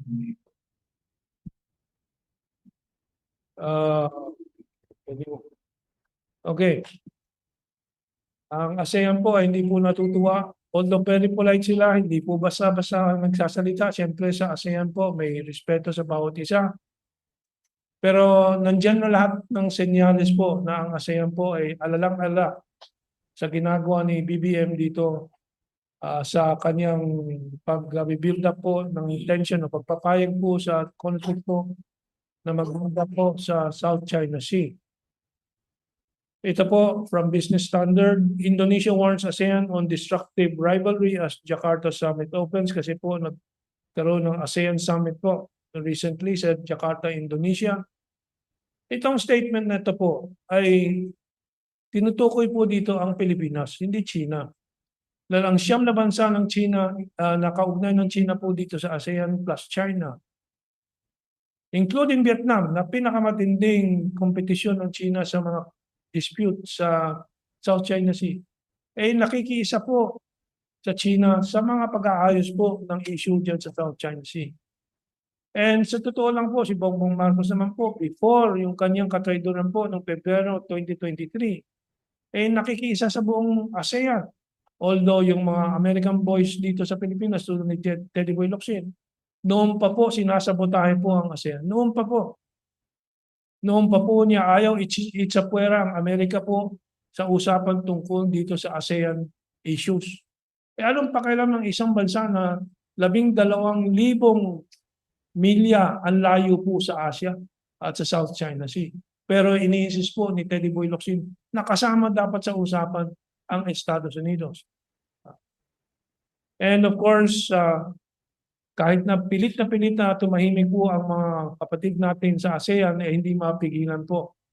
Na noong Nobyembre pong nakaraang taon, si Prime Minister Lee Hsien Loong ng Singapore ay nakapagsalita na Are you sure Filipinos want to get into a fight where you will be the battleground?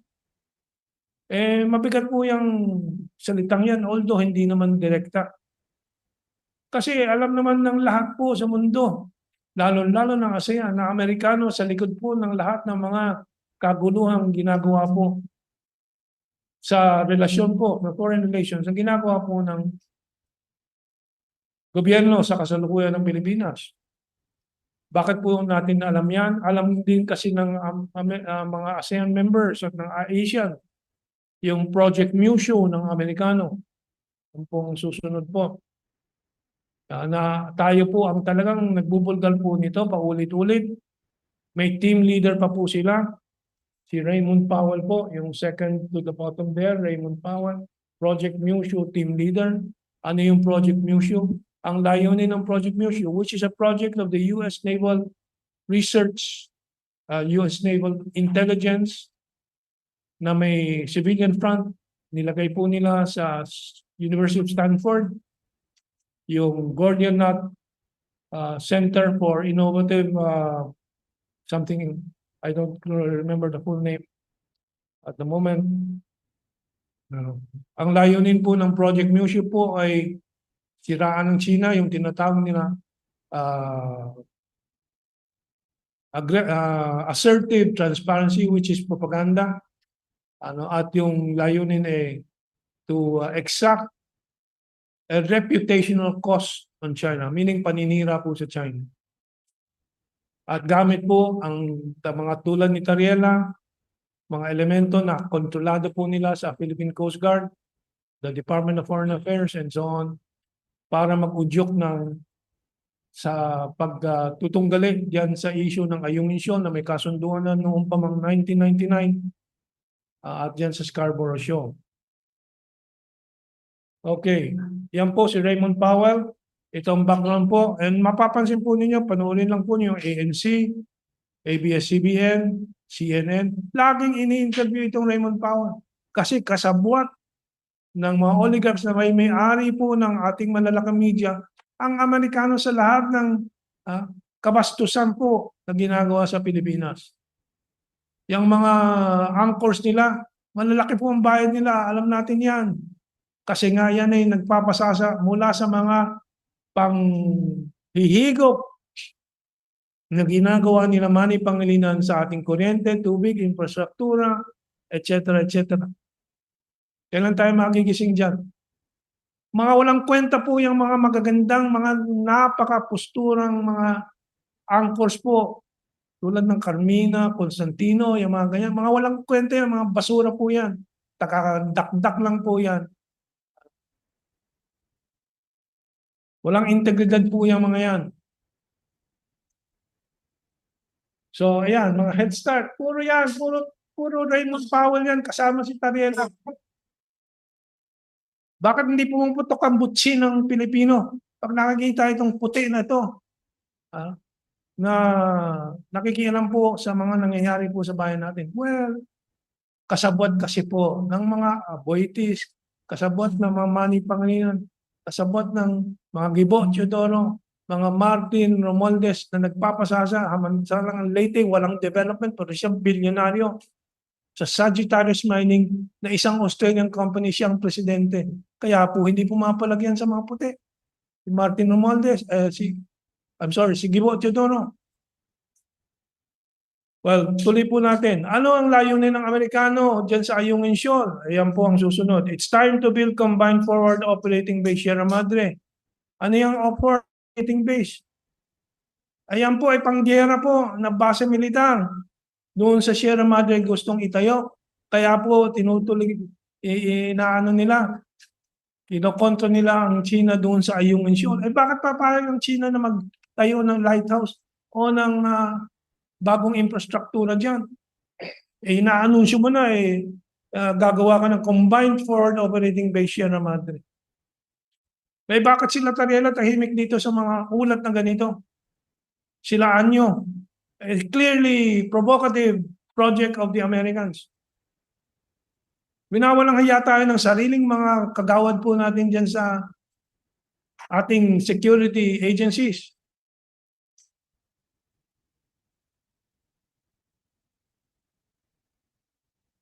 So, buong taong 2023, ang China po, defensive mode. Papipirmi lang sila doon sa lugar po nila. Pag may humahamon po, hindi po yung delivery ng pagkain and so on na may kasunduan po yan, may papayagan ng China. Of course, sabi ng Pilipinas, we do not need to get permission. Well, you get what you want, which is the interdiction of the Chinese Coast Guard. Tapos magrereklamo pag ma-water cannon. Water cannon lang, nagrereklamo na. Samantalang ang Philippine Coast Guard gumagamit ng machine gun laban sa Taiwanese fishermen at saka Chinese fishermen. So umabot na po, napuno na po ang China rin po itong Disyembre po sa atin ito project ng mga aktivistang sa kaliwang bayaran po ng mga Amerikano, sila Ed De La Torre et al., sila Risa Hontiveros. Matigas na po ang China at sumunod po doon sa mga dumami na po ang kanilang civilian volunteer maritime forces at umabot na po doon sa hamunan talaga. Itong huling balita po doon sa second joint patrol ng Philippine-US exercise sa South China Sea. Ang People's Liberation Army Navy po extended its patrol to the Maritime Aerial Joint Exercise in the South China Sea as the US-Philippines scaled down patrol amid tensions. Now, ito po ay may inquiry report, hindi ko lang nasama po rito. This is January 5 po, itong report ng Global Times. But before this was the phone talk ni Foreign Minister Wang Yi ng China at ng Foreign Secretary ng Pilipinas, Enrique Manalo. Kung saan finally sinabi na po ng China na ang nangyayari po na disturbance between the Philippines and China ay hindi China ang may dahilan. Wala na kasi naman nagbago sa patakaran ng China tungkol sa Pilipinas. Ang Pilipinas ang nagbago at pumihit na nag-pivot po sa Amerika. Yun ang ugat ng problema. Number 2, kailangan mag-ingat ang Pilipinas, sinabi ni Wang Yi, dito sa sitwasyon na nasa crossroad or sa ngandaan na ang relasyon ng Pilipinas sa China. At mula nung usapan na yon, ang mapapansin po na ninyo, ayan po ang napapansin din namin at ng maraming analyst, na medyo tumahimik na po ang Department of Foreign Affairs. Hindi tulad po dati, linggo-linggo, may mga statements, may mga diplomatic protests and so on. At nung huling second joint US-Philippine patrol exercise, biglang naudlot po yung ilang araw na exercise at hindi dumalo po ang USS Carl Vinson sa nakatakdang daluhan po niyang exercise na yan at ilang mga battleships po ng Amerikano na sa aking interpretasyon ay pag-aatas po ng Amerikano sa kanyang mga pagpe-pressure po sa China. Dahil din po sa Biden talks before last year. So kaya po natin sinasabi na yung ating independent foreign policy magkakaroon ng bagong buhay po itong 2024 sa lahat ng mga nangyayaring nakikita po natin at pangalawa sa mamatigas po ng China doon sa posisyon niya na dapat po idaan lahat sa usapan. Total, ang China po naman ay may alok na meeting halfway with the Philippines on these issues. At tayo ay magtatapos na po for this presentation before we go to Kaado. So ang mundo naman po ay nagbabago rin. At ang isang pinakamagandang senyalis po sa napakalaking pagbabago po sa mundo natin at sa kasaysayan ng sangkatauhan. At parang ating naaninag po yung sinabi ni President Xi Jinping kay President Vladimir Putin nung kanilang pagtatagpo sa Moscow po nung nakaraang taon, that the world will see changes not seen in 100 years. Makikita ng mundo ang mga pagbabago sa mundo na hindi po nakita itong nakaraang 100 taon, and we're beginning to see it now. At yan pong isang pinaka-importanteng pakita po niyan ay yung pag-file po ng South Africa ng kaso laban sa Israel ng genocide. Ito po ay nahubaran po ang hypocrisy o balat kayo ba, is that a good word for it in Tagalog, ng kanluran tungkol sa demokrasya, human rights, kung anong mga pinagsasabi na kanilang pinaglalaban daw. Dahil po kitang-kita ng buong mundo sa Palestine, sa Gaza Strip, ang kawalangan, ang racismo o racism at genocide po ng Israel laban sa Palestinian people, kung saan sa kasalukuyan sa maikling panahon ng 3 buwan, 23,000 mga Palestino ay napatay na sa pagbobomba po na walang targeting po, indiscriminate bombing ng Israel para madurog po ang lahat ng mga gusali po na tirahan po ng mga Palestino sa Gaza. In a clear case of ethnic cleansing and genocide. Sa loob ng 3 buwan, mas marami pang journalist ang napatay ng mga Israelis, mga mamamahayag tulad ninyo, tulad natin. Mas marami pang napatay ng mga Israelis sa Gaza Strip kaysa sa Second World War. Higit sa 120 UN personnel po ang napatay na ng mga Israeli sa mga pagbobomba, pamamaril, para lang hindi mailabas po ang totoong mga storyong nangyayari sa Gaza Strip. Higit sa 100 UN personnel ang napatay na rin po diyan sa Gaza Strip sa loob ng 3 buwan. At sasabihin ngayon sa kaso ng ICJ, International Court of Justice ng Israeli, na hindi genocide daw yan. Well, South Africa, saludo po kami sa South Africa at po ang OIC, Organization of Islamic Cooperation, 51 bansa po ay sumuporta na po dito sa kaso ng South Africa at isang dosenang ibang mga bansa po. Ang tanong sa Pilipinas, anong posisyon ng Pilipinas dito? So Saudi Arabia, of course, before this, of course, the BRICS, no? Brazil, Russia, India, China na aking napaliwanag na po. Saudi and United Arab Emirates officially joined BRICS. Kanina ang simula ng aking pagpapaliwanag ay aking napaliwanag na rin ito. At ngayon, Russia po ang chairman po ng BRICS for this year. At isang programa po ng Russia po ay paigtingin ang de-dollarization sa mundo po. De-dollarization, in fact, sabi ng European Jens Stoltenberg, if I'm not mistaken, is happening at a stunning pace, sabi ni Jen Stoltenberg. And sabi ni Yellen admits the obvious, US hegemony is at risk.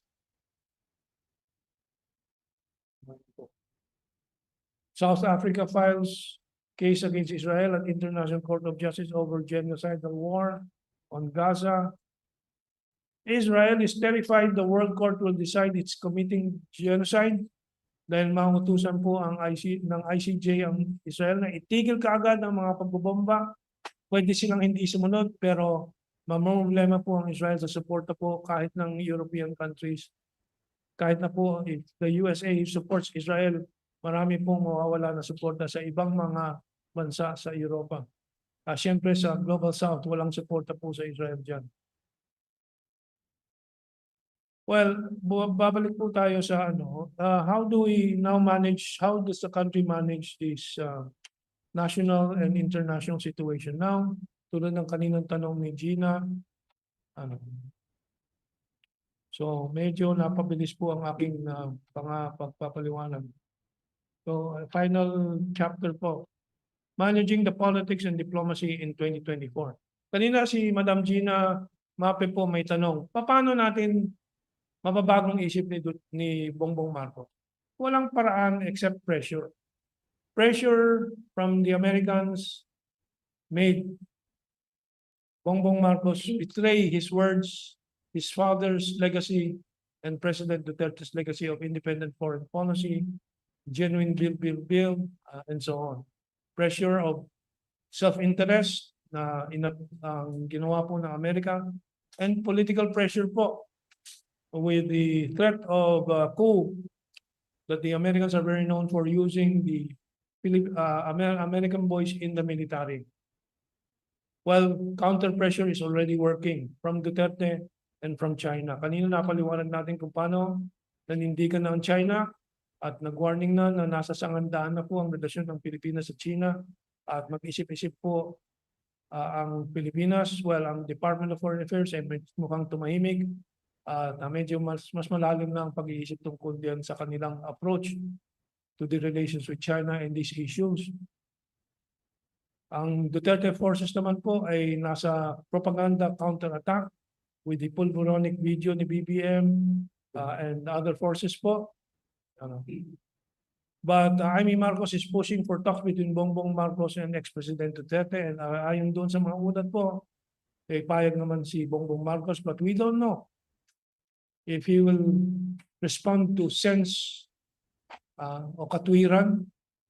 But pressure from President Duterte and the forces of President Duterte will make him respond. It's only pressure. And pressure from the public. Pressure from you and us. This person does not understand anything except pressure. Pressure from his wife.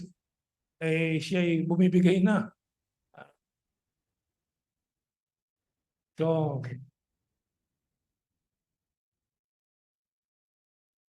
So, some elaboration lang. Let me just check our, no. That's the last. See, that's the last one. Okay, so this is from the other side. So with that, I hope I made some issues clear. And we know we are a small voice, but mapapansin po ninyo, kahit ng Asian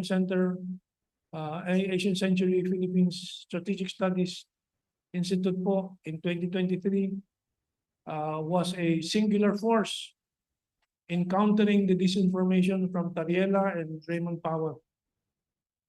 Yung ating maliit na media forum po rito ay iba po ang dating po sa mga nagsisinungaling sa taong bayan dahil po katotohanan lang po ang ating hinahayag po at hinahain sa harap po ng taong bayan at sa buong mundo.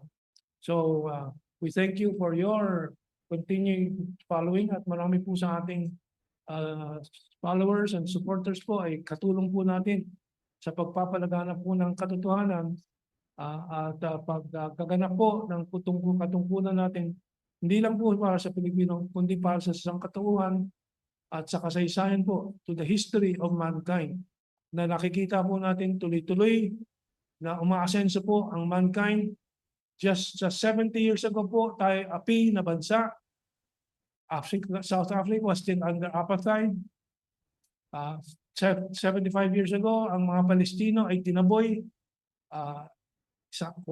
Halos 1 milyong Palestino tinaboy ng mga Jewish terrorists sa kanilang mga tirahan po. Ngayon, everybody is able to fight back because subaybayan po natin ang kasaysayan ng sangkatauhan dahil po ang buhay po natin bilang mga individual ay walang kwenta po dahil tayo yayao. Pero ang sangkatauhan at ang kasaysayan niya ay tuloy-tuloy at karangalan at pampuno po sa puso natin na tayo ay katulong po sa paghuhubog ng isang tunay na magandang kinabukasan para sa ating mga anak, mga apo at mga apo sa tuhod na hindi na natin makikilala. We are creating a better world and a better universe. Pasensya na po sa dramatic ending ko, but this is what I really feel. This is the motive why we are here today. In a very, very modest exercise, we continue to fight for humanity. Mabuhay po and thank you very much. Thank you, Cam and Dong, for that very powerful presentation. Let us remain, like I said, carefully optimistic for this year. Our next speaker is Ado Paglinawan. He's the Vice President for Internal Affairs of Asian Century Philippine Strategic Studies. Let us welcome Kado for his opening statement.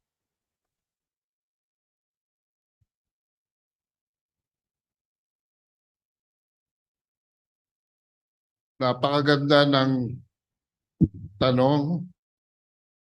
Ano ba itong independent foreign policy?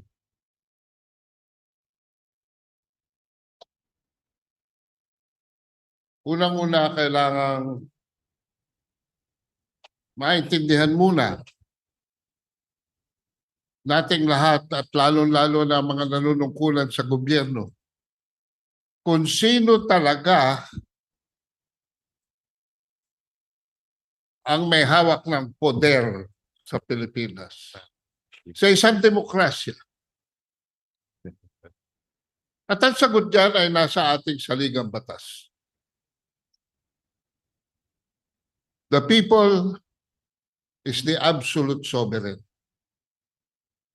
Mga tao sa gobyerno are only exercising derivative sovereignty, sabi nga ni Alan Padilla, ang constitutionalist ng ating grupo na yumauna. So, kung ang taong bayan ang may hawak na soberanya, 120 milyones tayo. Ang unang panuntunan ng isang independent foreign policy dapat ay ang interes natin. That is a very basic consideration. And mamaya, meron ako pakikita sa inyo na nagsasabi ng mga taong bayan, nagsasabi kung ano ang interes ng sambayan ng Philippines.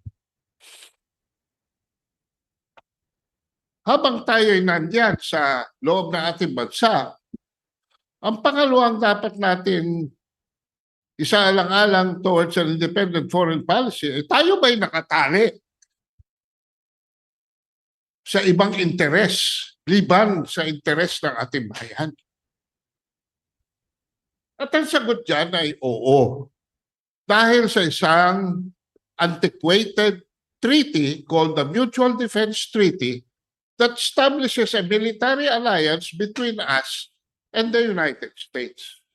Hindi mo pwedeng sabihin na meron kang independent foreign policy kung meron kang military alliance with another country. So, ano ang sabi na naman ng ating konstitusyon na gustong paltan ng mga tambalos-loses? Ha? Hindi pa sila sumusunod sa konstitusyon. Gusto na nilang palitan. At yan binasa na ni Kamentong kanina na wala na dapat base militar dito mula nung palayasin natin ang Estados Unidos noong 1991. Kung walang treaty at sa tratado, ang Senado ang importante, may kasunduan ba? Ang Senado ba ng Amerika ay niratipika ang Mutual Defense Treaty noong 1951? Hindi. Nagpunta tayo sa Visiting Forces Agreement. O yan. Sumangayon dyan ang ating Senado. Sumangayon ba ang Senado ng Amerika? Hindi. At ngayon, nagpapatupad tayo ng isang executive agreement lamang na may basbas ng mga senador natin yata. At ito naman hindi ko maintindihan, Korte Suprema, obviously, nakargahan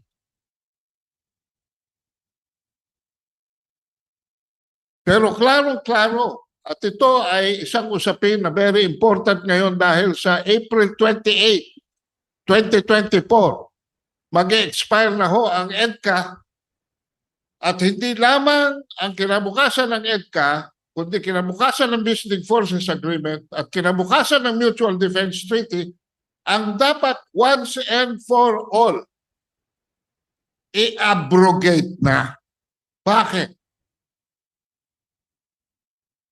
Precisely because hindi tayo pwede magkaroon ng independent foreign policy kung nakatali ang ating mga bituka sa ibang nasod o nasyon. Pangalawa, interest natin sa regional. Meron tayong kasunduan with our ASEAN. Ito yung Neutrality Treaty. SOFRAN at saka yung anti-nuclear proliferation.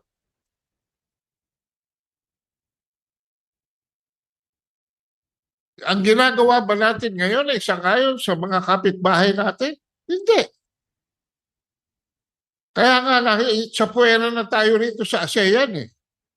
Dapat yata ilipat ang Pilipinas malapit-lapit sa Hawaii o Guam. Yun ang mas compatible sa kung anong ginagawa natin ngayon. Pero magagawa ba natin yun? Hindi. Pangatlo, international. Yun ang huling item ni Kamento. Saan natin babalansin ang relasyon natin? Doon ba sa ascending reality o doon sa declining failure? Ang ascending reality is led by China, Russia, Brazil, India, at South Africa, BRICS. Ano ang declining power? G7.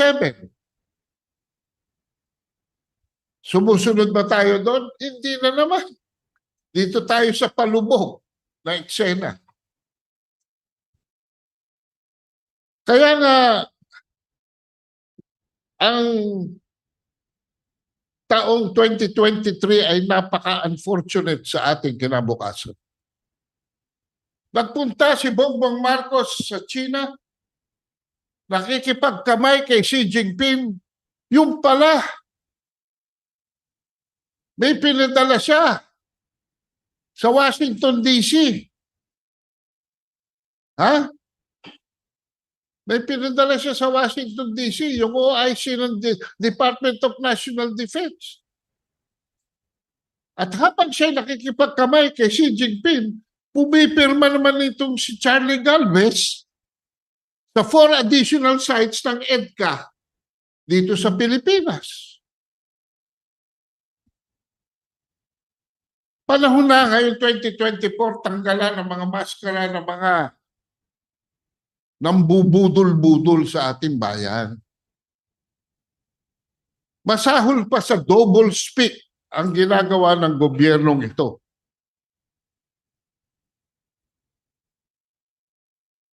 At meron palang Project Mushu na pinipresenta sa ating security sector at inadapt naman natin.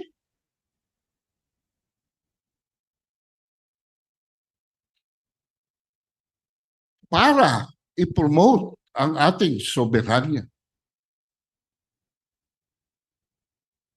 Mga kapatid, magulang at mga kaibigan, paano mo naman may po-promote ang iyong soberanya kung ang leader at team leader ng Project Mushu ay isang ex-retired US colonel na nagngangalang Raymond Powell? Yan ang hindi ko maintindihan. Soberanya, kasarinlan, independence, kalayaan. Sino nagbabasbas? Si Marcos ba? Hindi. Sino nagbabasbas? Si Enrique Manalo ba? Hindi. Sino nagbabasbas? Si Gibocho Doro ba? Hindi. Sino nagbabasbas? Si Raymond Powell, isang retired US Air Force Colonel. At ang kanyang cover ay yung Stanford University Gordian Knot for Innovation, National Security Innovations. National Security Innovations ng Pilipinas? Hindi, ng Amerika.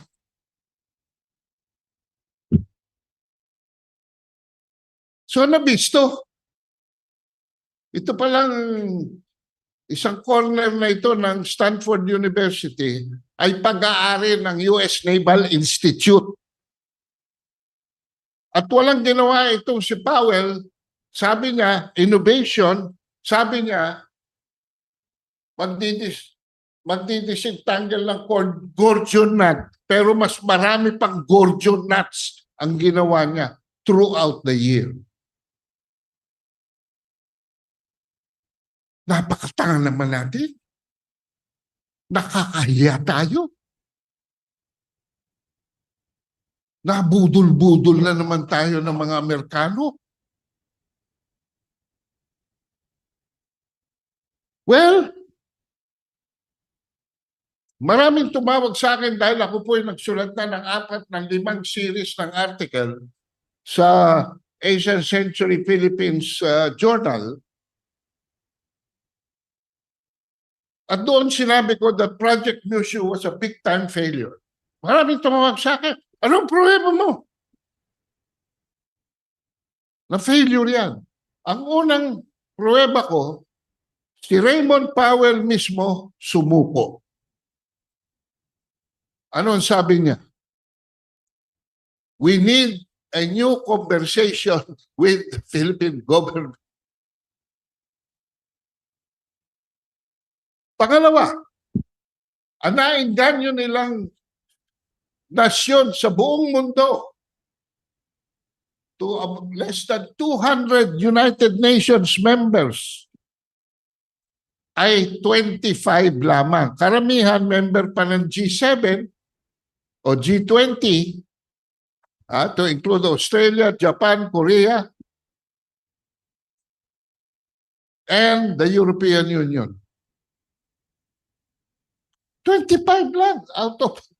Tapos sabi nila na meron na raw international acceptance ang arbitral ruling because of that. 25 out of 200, excuse me.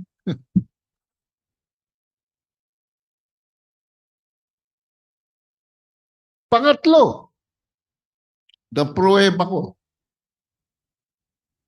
na failure ang Project Mushu. Si Bongbong Marcos mismo ang humihingi ng isang paradigm shift.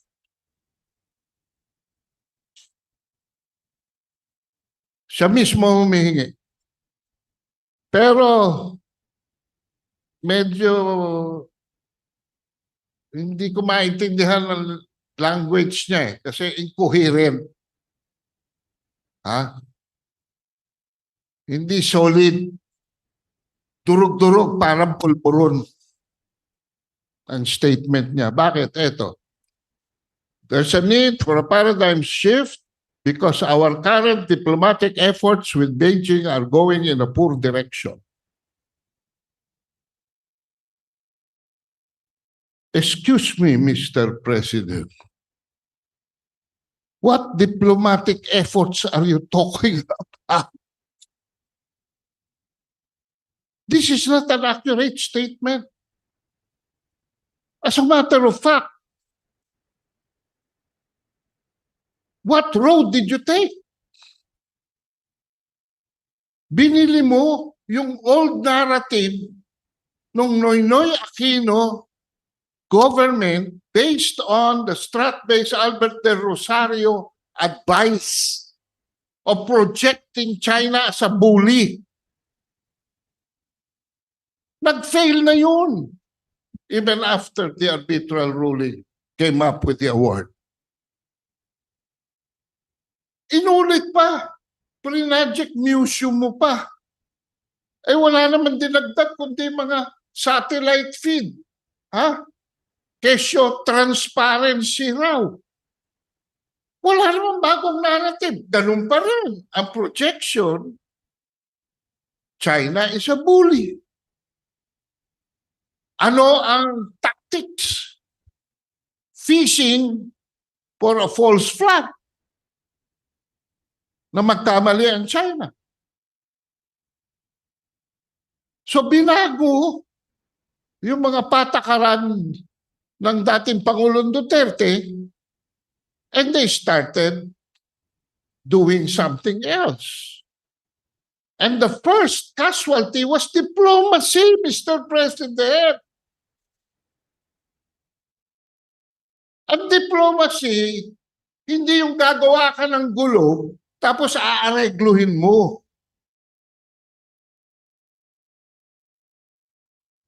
The onus when dealing with the management of our South China Sea issues transferred from the Foreign Affairs Secretary Enrique Manalo taking the front to the US-funded, pakinggan nyo mabuti ito, US-funded Philippine Coast Guard. Mr. Tariela, yung Philippine Coast Guard mo, ang state-sponsored ng US. Saan ko nakuha ito? At least 11 million pesos sa subcommittee hearings sa Amerika, sa American Congress, kung saan sinabi ni Andrew Chongson ng US Coast Guard that on top of everything, the Philippine Coast Guard has been a recipient of 11 million pesos. At ang nagpapatakbo ng Philippine Coast Guard ay ang US Department of Homeland Security.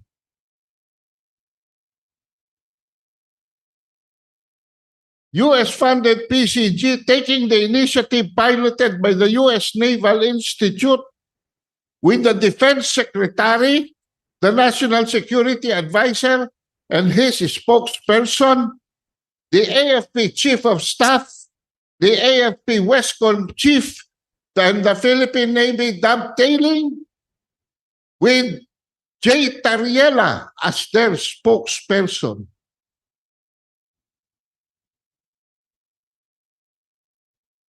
It was almost a circus.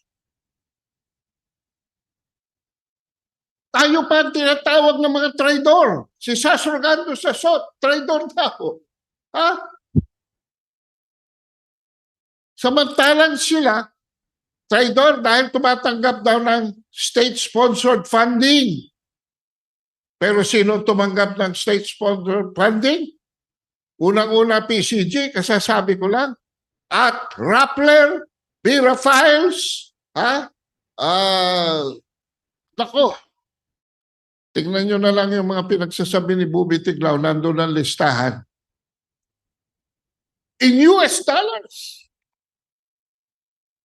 Rappler tops them all with that started by $1 million from Umidian Network na kinumbert nila into PDRs. Documented.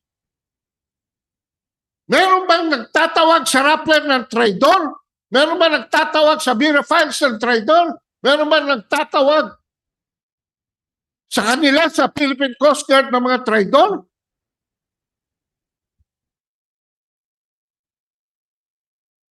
Kaya sabi ni Marcos, we have to do something we have not done before. Mali na naman si Presidente. You have to go back to some things that have already succeeded before you. Because when you came to power, there were already existing protocols. And especially during Duterte, as late as December 2021, nag-agree na PCG and the Chinese Coast Guard will have direct communication access. That is why in 24 years, hindi nagutom, walang namatay sa BRP Sierra Madre. Dahil tuloy-tuloy ang humanitarian resupply. But Mr. President, when you started authorizing resupply of construction materials and building materials, sorry, you were violating that protocol. Hindi kayo palulusutin ng China. We have to come up with a new concept. Ano ba ito si Bongbong? Parang si Rip Van Winkle. Every time he wakes up, there's a new day. Anong tawag doon? Yung sa US, yung Groundhog Day. Itong si Bongbong Marcos. Ha? Walang timeline. Every day is a new day. A new principle, a new idea. Something that we have to formulate. Well, to this point, sabi ni Bongbong, we have resorted to traditional methods of diplomacy. No, Mr. President. You canceled out diplomacy and you brought in your provocateurs. You changed the protocol. Ikaw pa nagre-reklamo? Should there be an incident, we send a note verbal. Our embassy will send a demarque to the Foreign Affairs Office in Beijing, but we have been doing this for many years now with very little progress. And then the president wakes up one day into another Groundhog Day and says, insofar as the agreements that ERAP had, which Gloria Macapagal Arroyo honored, and reluctantly even Noynoy Aquino honored, and Duterte honored. Bakit? Dahil kung di natin i-honor, magugutom, mamamatay yung mga marino sa BRP Sierra Madre. Paggising niya, ano sabi niya? I am not aware of those agreements. And if there were any, I rescind them.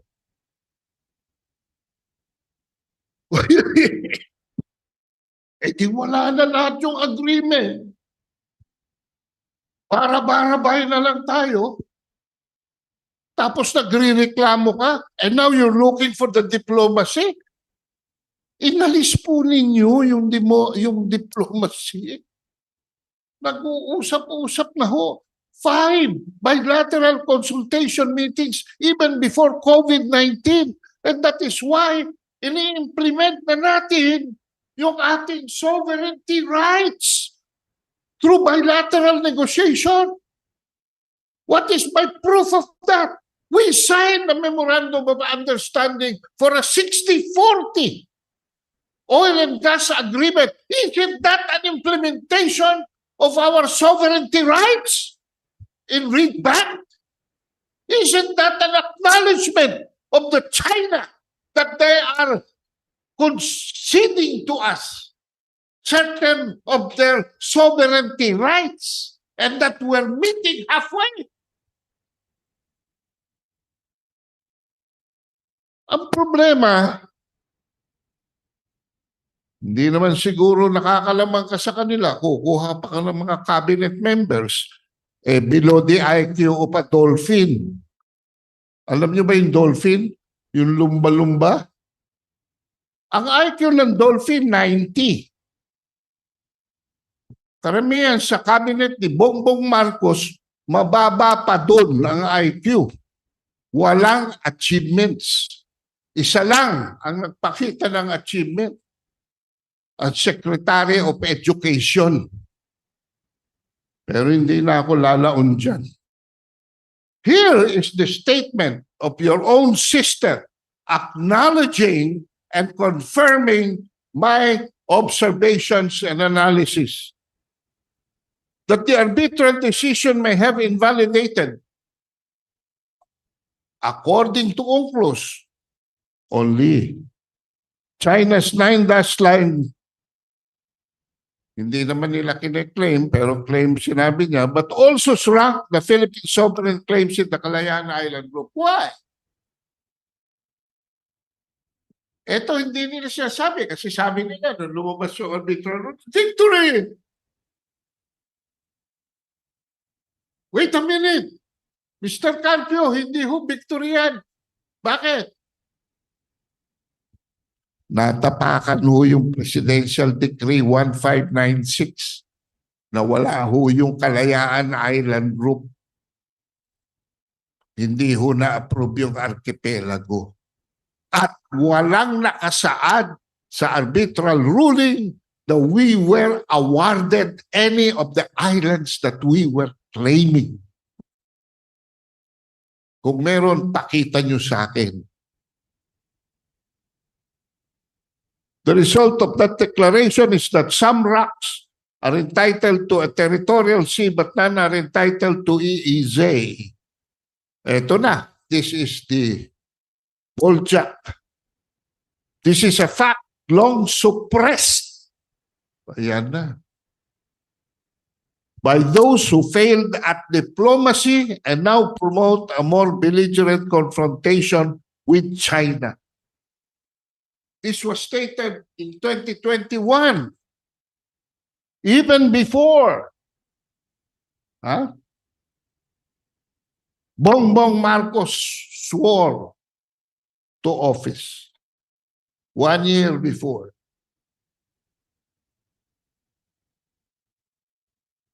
So saan tayo ngayon?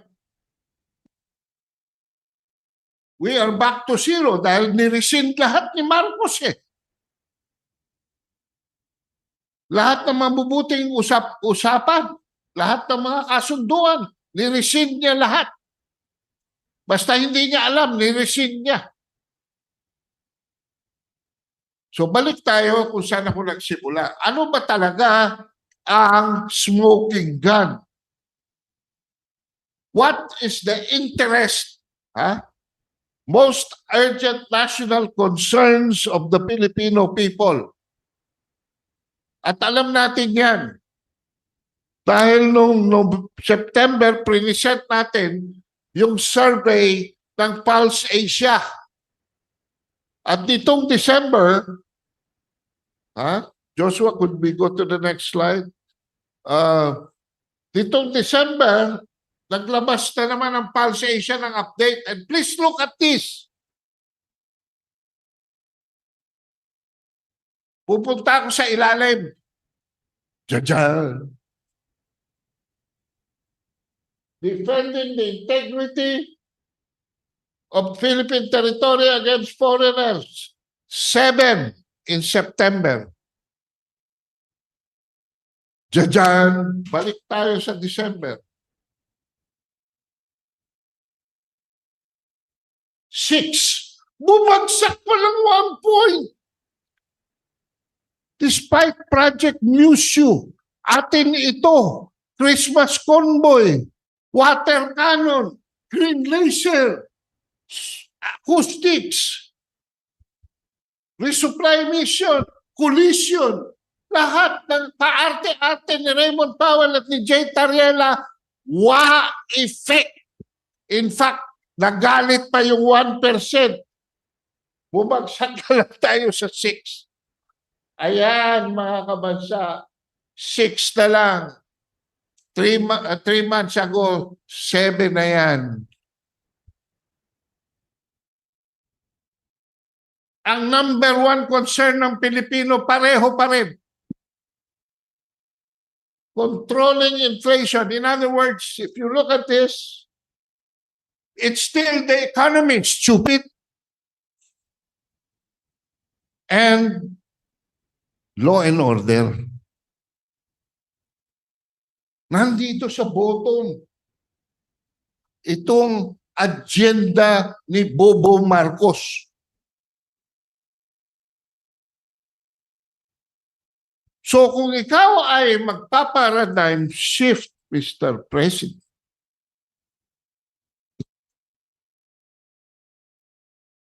iwanan mo na yang may nagtanong, ganito? Kung proteksyonan lang niya yung tagong yaman ng kanilang pamilya at siya ay na-blackmail ng mga Amerikano, why does it have to go to this? Nawalan tuloy ng trabaho si Jong Marichan nung Pasko. Wala ng Christmas carols. Wala ng mga tiyangge. Pwede ka na mag-skating sa 168 sa Binondo at sa 999. Pumunta kami rin sa Taguig, yung DV Mart sa Taytay. Almost empty. Nagpunta ako ng Subic. Meron doon, Christmas Village. Wala ni isang pwesto sa Tiangge ang kumuha. Pwede ka mag-bowling sa mall, sa Harbor Point.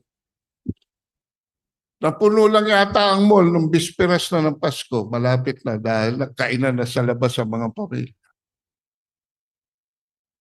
Tanungin mo siya, how was your Christmas?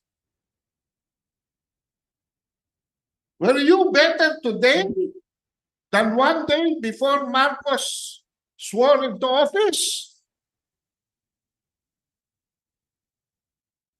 And finally, ang final proof ko that MUSU has failed is this. Matagal na ito. Hindi pa nabuksan ang mata nila. Tuwing mababanggit ang pangalan na ito, naha-high blood si Kamento. Pero dito sa video na papakita ko ngayon, siya mismo isinuko na niya ang South China Sea. At wala na siyang maisip pa na solusyon. Why? Because if China is the problem, then China is the solution. If China is the problem, mag-joint patrol ka with America? Excuse me. Hindi uubra yan. Bakit? Bakit hindi uubra yan?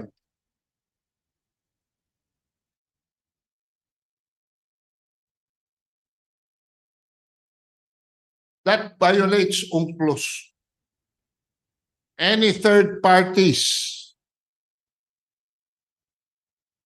hindi pwede magpatrolya sa EEZ at hindi pwedeng magpatrolya sa territorial waters. Are you following me?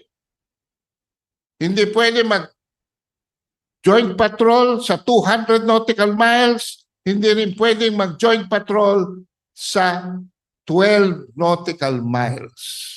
That is according to Article 18 and Article 19 of UNCLOS. The principles of innocent passage lang po ang allowed sa mga non-coastal states, sa mga non-claimant states, sa mga third-party states.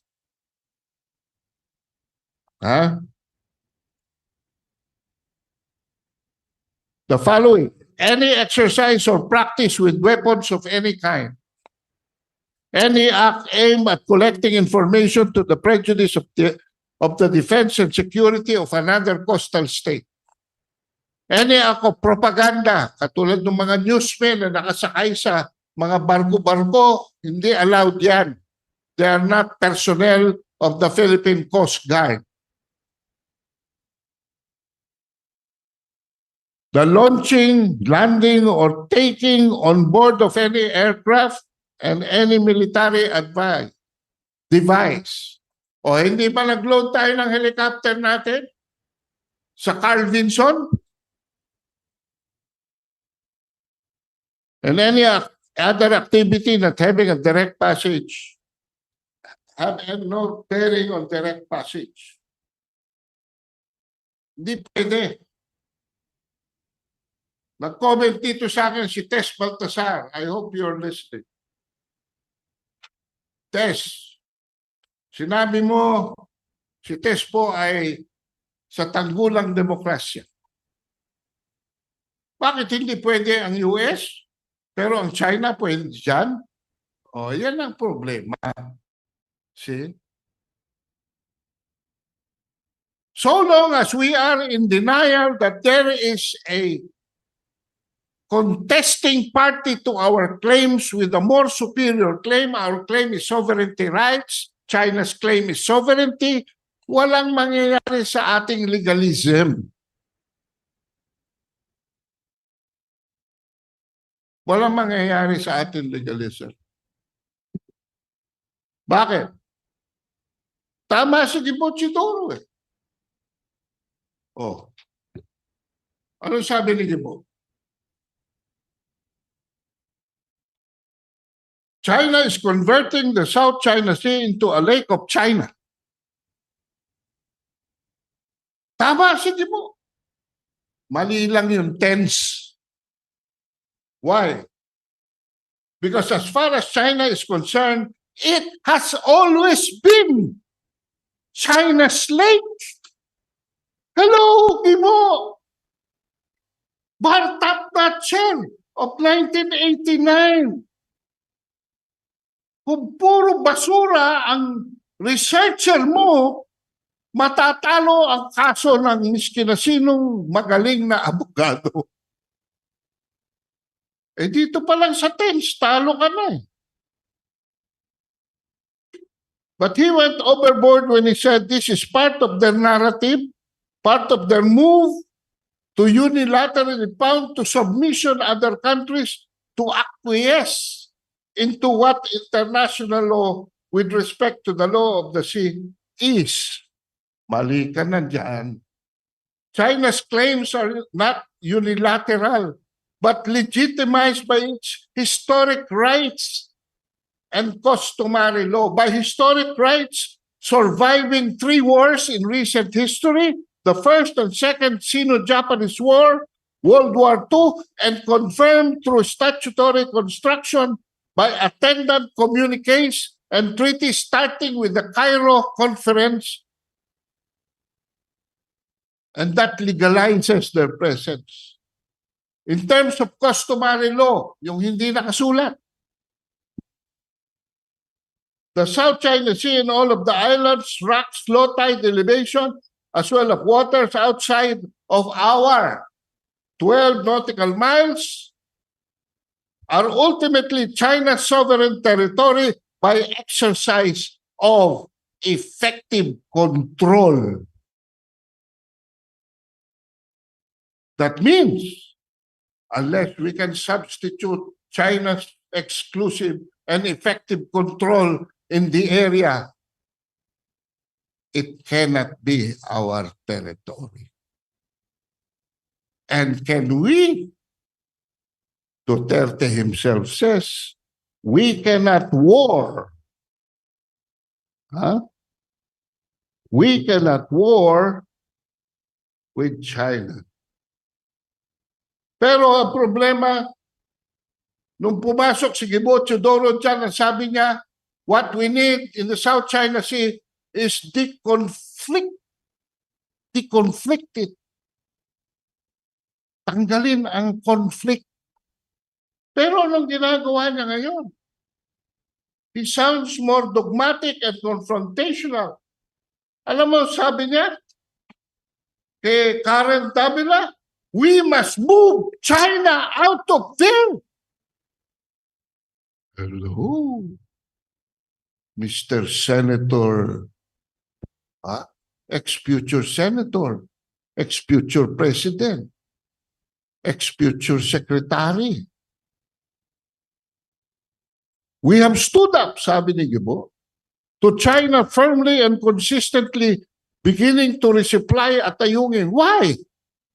Dati na naman tayo nagre-resupply dyan.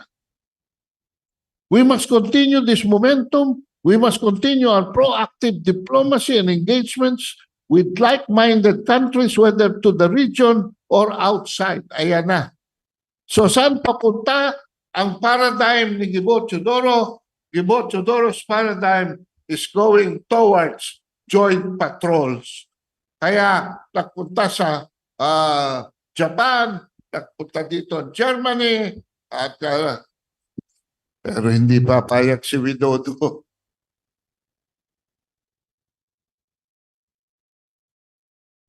This is gangsterism.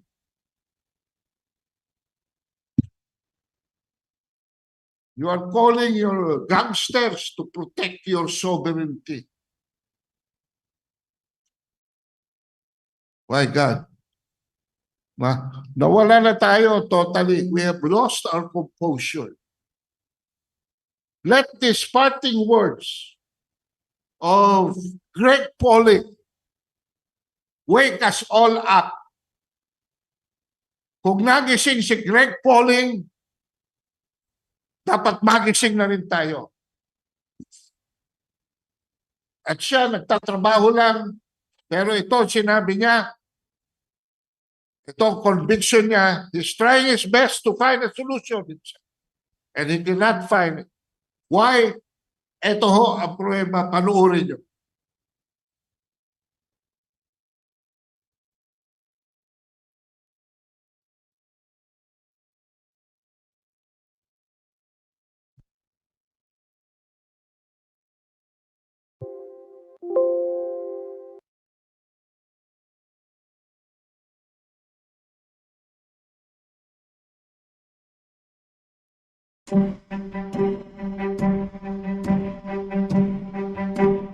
China is asserting claims to all the waters and airspace of the South China Sea.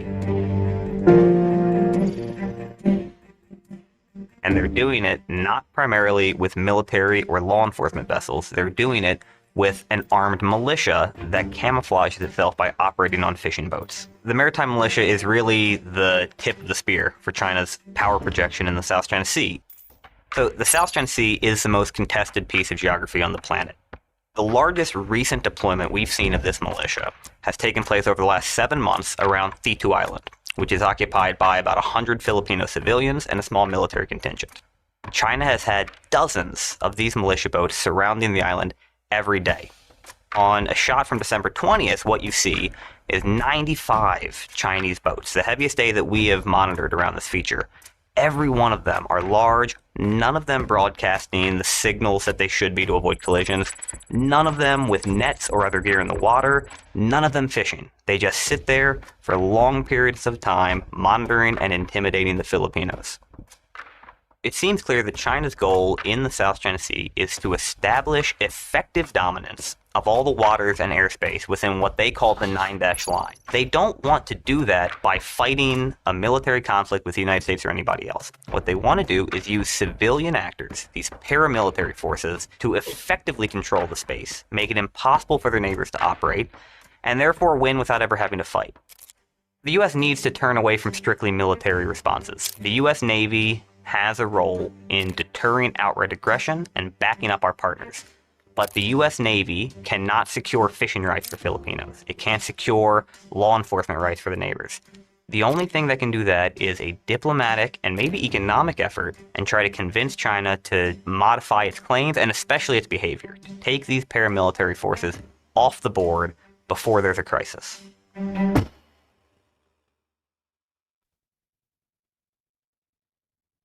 Yan po ang expert advice ni Greg Polling. Diplomacy. Diplomacy. Ultimong US Naval Institute, meron na po silang bagong pinopropose na strategy to replace Project Mushu. Yung tinatawag nilang IFC, but I have no more time to discuss that. But even that will fail. With this kind of a reality that even Greg Pollock is admitting that will only succumb to diplomacy. So I part with you today with the words of John F. Kennedy. Let us never negotiate out of fear, but let us never fear to negotiate. Salamat po. We have a question from the audience.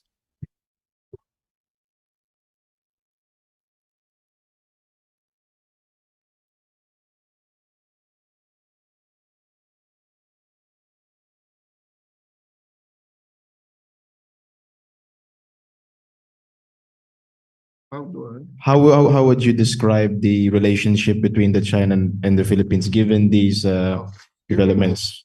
This China, kanina, I will relate this doon sa Beyond Strike 3 ni Ana Malindogoy kanina. Mapapansin nyo, we are already beyond Strike 3. Strike 1, Strike 2, Strike 3. And then itong gasolina papunta sa Subic happened. Strike 4 na. China has not moved an inch. China has not been unclear. It's very clear with its red line. Nagpalit ng strategy si President Marcos. Ano ang sabi ng China nung mangyari yon?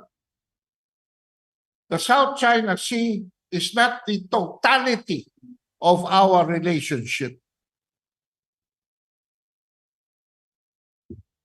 Marami pang ibang bagay. At pasalamat na lamang tayo that we have hindi lamang centuries, but perhaps a millennium of good relations with the Chinese. Hanggang ngayon, naghihintay sila. But towards the end of December, medyo nagiging stern na ang language ng mga warnings. Bakit? Dahil nag-i-invoke na ang Philippine side ng third parties. Iba ng istorya yan. Ha?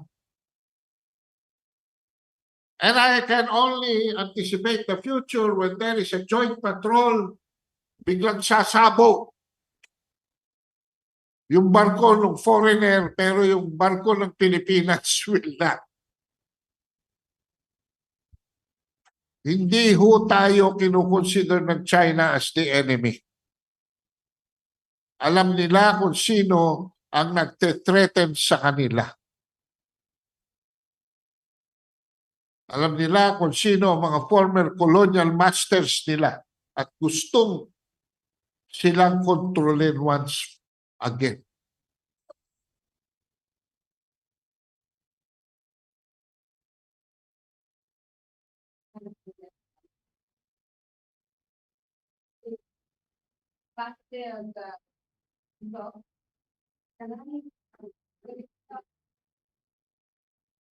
Yeah.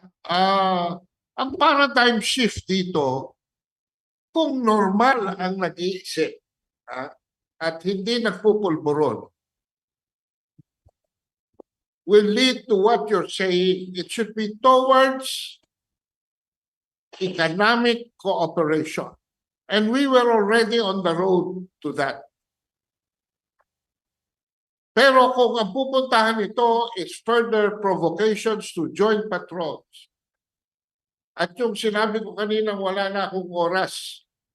Kasi nangyari dito, from diplomacy, napunta China sa use of NLW. Ano yung NLW? Non-lethal weapons for law enforcement. Water cannons, green lasers, acoustics, and even disarming electronics are allowed under 2 Geneva Conventions as non-lethal weapons. Pero pinoproject ng mga dyaryo na pambubuli yun. Pag winater cannon kayo, exercise in civilian law enforcement. But the US is now preparing towards IFCs, which is between NLWs and actual armed confrontation. Ang tawag nila IFC, intermediate. Kasi iba naman ang interest ng Amerika. Ang interest ng Amerika is guluhin ang South China Sea to justify their EDCA bases in the Philippines. And the EDCA bases in the Philippines is not as innocent as they're looking, as they look. They are part of what you call, what the U.S. Air Force calls the Agile Combat Employment, ACE, which is their strategy in pivoting to Asia.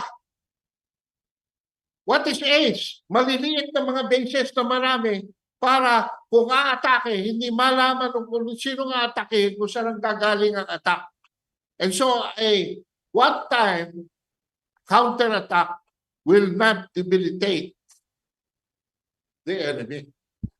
Thank you very much. So, ayan eh.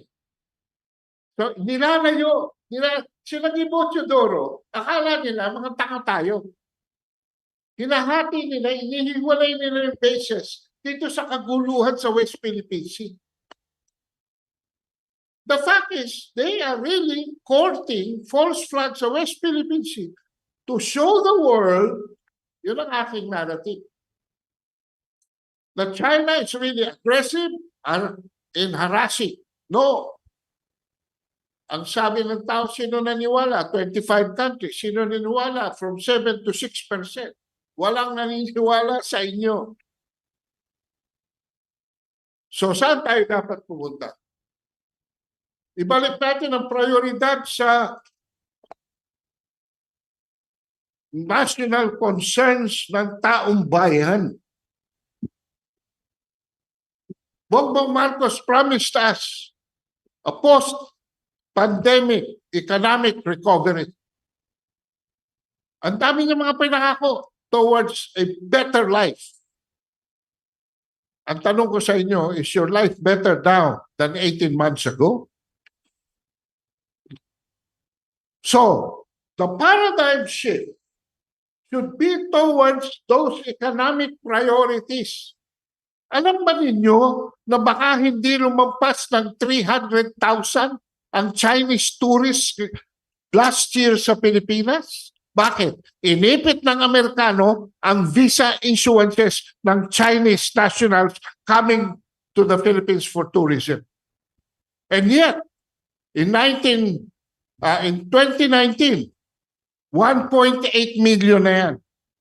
Pinigil ng Amerikano ang pagtatayo ng isang tourism hub doon sa Fuga Island where the Chinese were bound to invest $2 billion.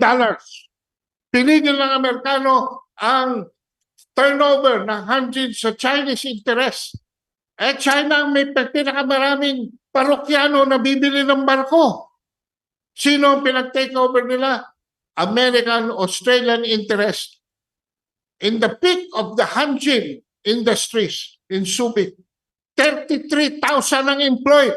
Ngayon, wala pa hong 3,000 ang employed. Ibig sabihin, iniipit lang nila.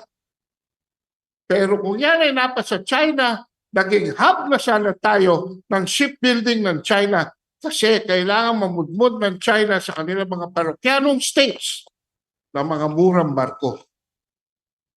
And I can go on and on and on kung ano ang ginagawa ng Amerika sa pagpigil ng ating progreso.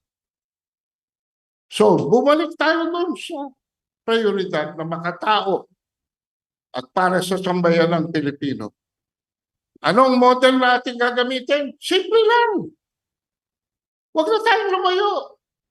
Huwag tayong tumingin sa China. Huwag tayong tumingin sa Amerika. Huwag tayong tumingin sa Germany. Gayahin natin ang Indonesia. In 10 years of Widodo, from 2013 to 2023, Indonesia became the number 10 manufacturing country in the world and is projected to be the number 6 economy in 2050 and the number 4 economy in 2070. Kung ano ang ginagawa ng Indonesia to balance their diplomacy, yan ang ating gayahin. Huwag na tayong magpakatuta. Pero walang mutual defense treaty, walang base militar ng Amerika. ang Indonesia. Kailangan simulan na natin yan. Kung gusto natin na ang mga salinlahi, ang ating mga anak, ating mga apo at anak nila ay mabuhay ng masagana. Manigong bagong taon sa inyong lahat.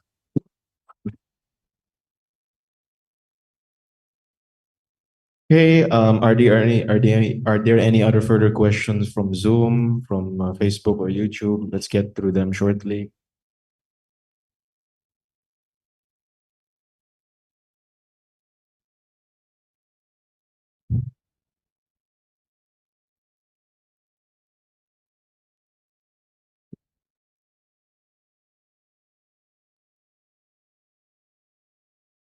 Okay?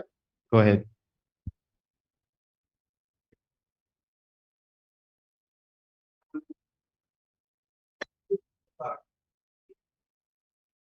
Do you think there's still unity between the Marcos and Dutertes? Kailangan pa mag-usap si... I do not agree with Aimee na kailangan mag-usap pa si Duterte at si BBM. Wala silang pag-uusapan. Mm-mm. Ang kailangan mag-usap si Aimee at saka si Bongbong. Kumbinsihin na niyang magbitaw sa posisyon. Kasi ang aking rekomendasyon through withdrawal of support or resignation, pag nawala si Bongbong, mag-a-assume ang Vice President. And my recommendation is, i-nominate niya na si Aimee Marcos sa maging Vice President at Secretary of Foreign Affairs. So, preserve natin yung kagustuhan ng taong bayan noong 2022 na magkaroon ng unit team. Win-win para sa tao.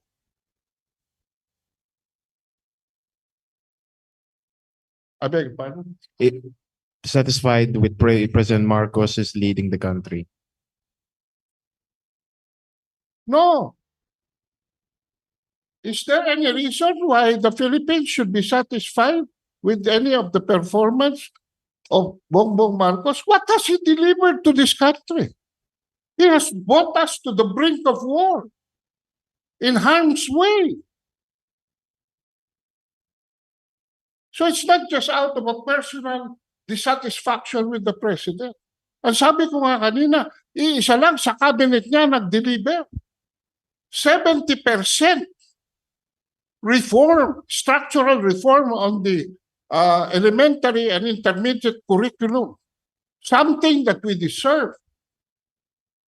Naunahan niya yung survey na nagpapakita ng ating mga kabataan ay nagiging bagsot na, hindi lamang physically, kundi mentally.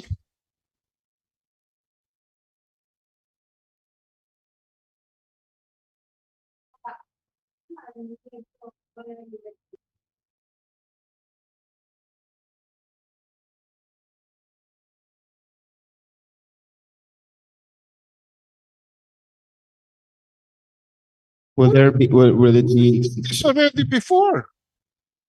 Nothing new is being substituted. Alam ninyo, ano ang ating bibigyan ng probetsyo rito?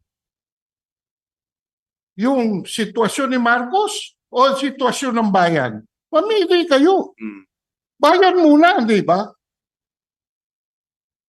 18 months na siya. Kung meron siya ipapakita sa presyo ng bigas, kung meron siya ipapakita sa transportasyon, kung meron siyang papakita maski saan, outside of the South China Sea, pakita na niya.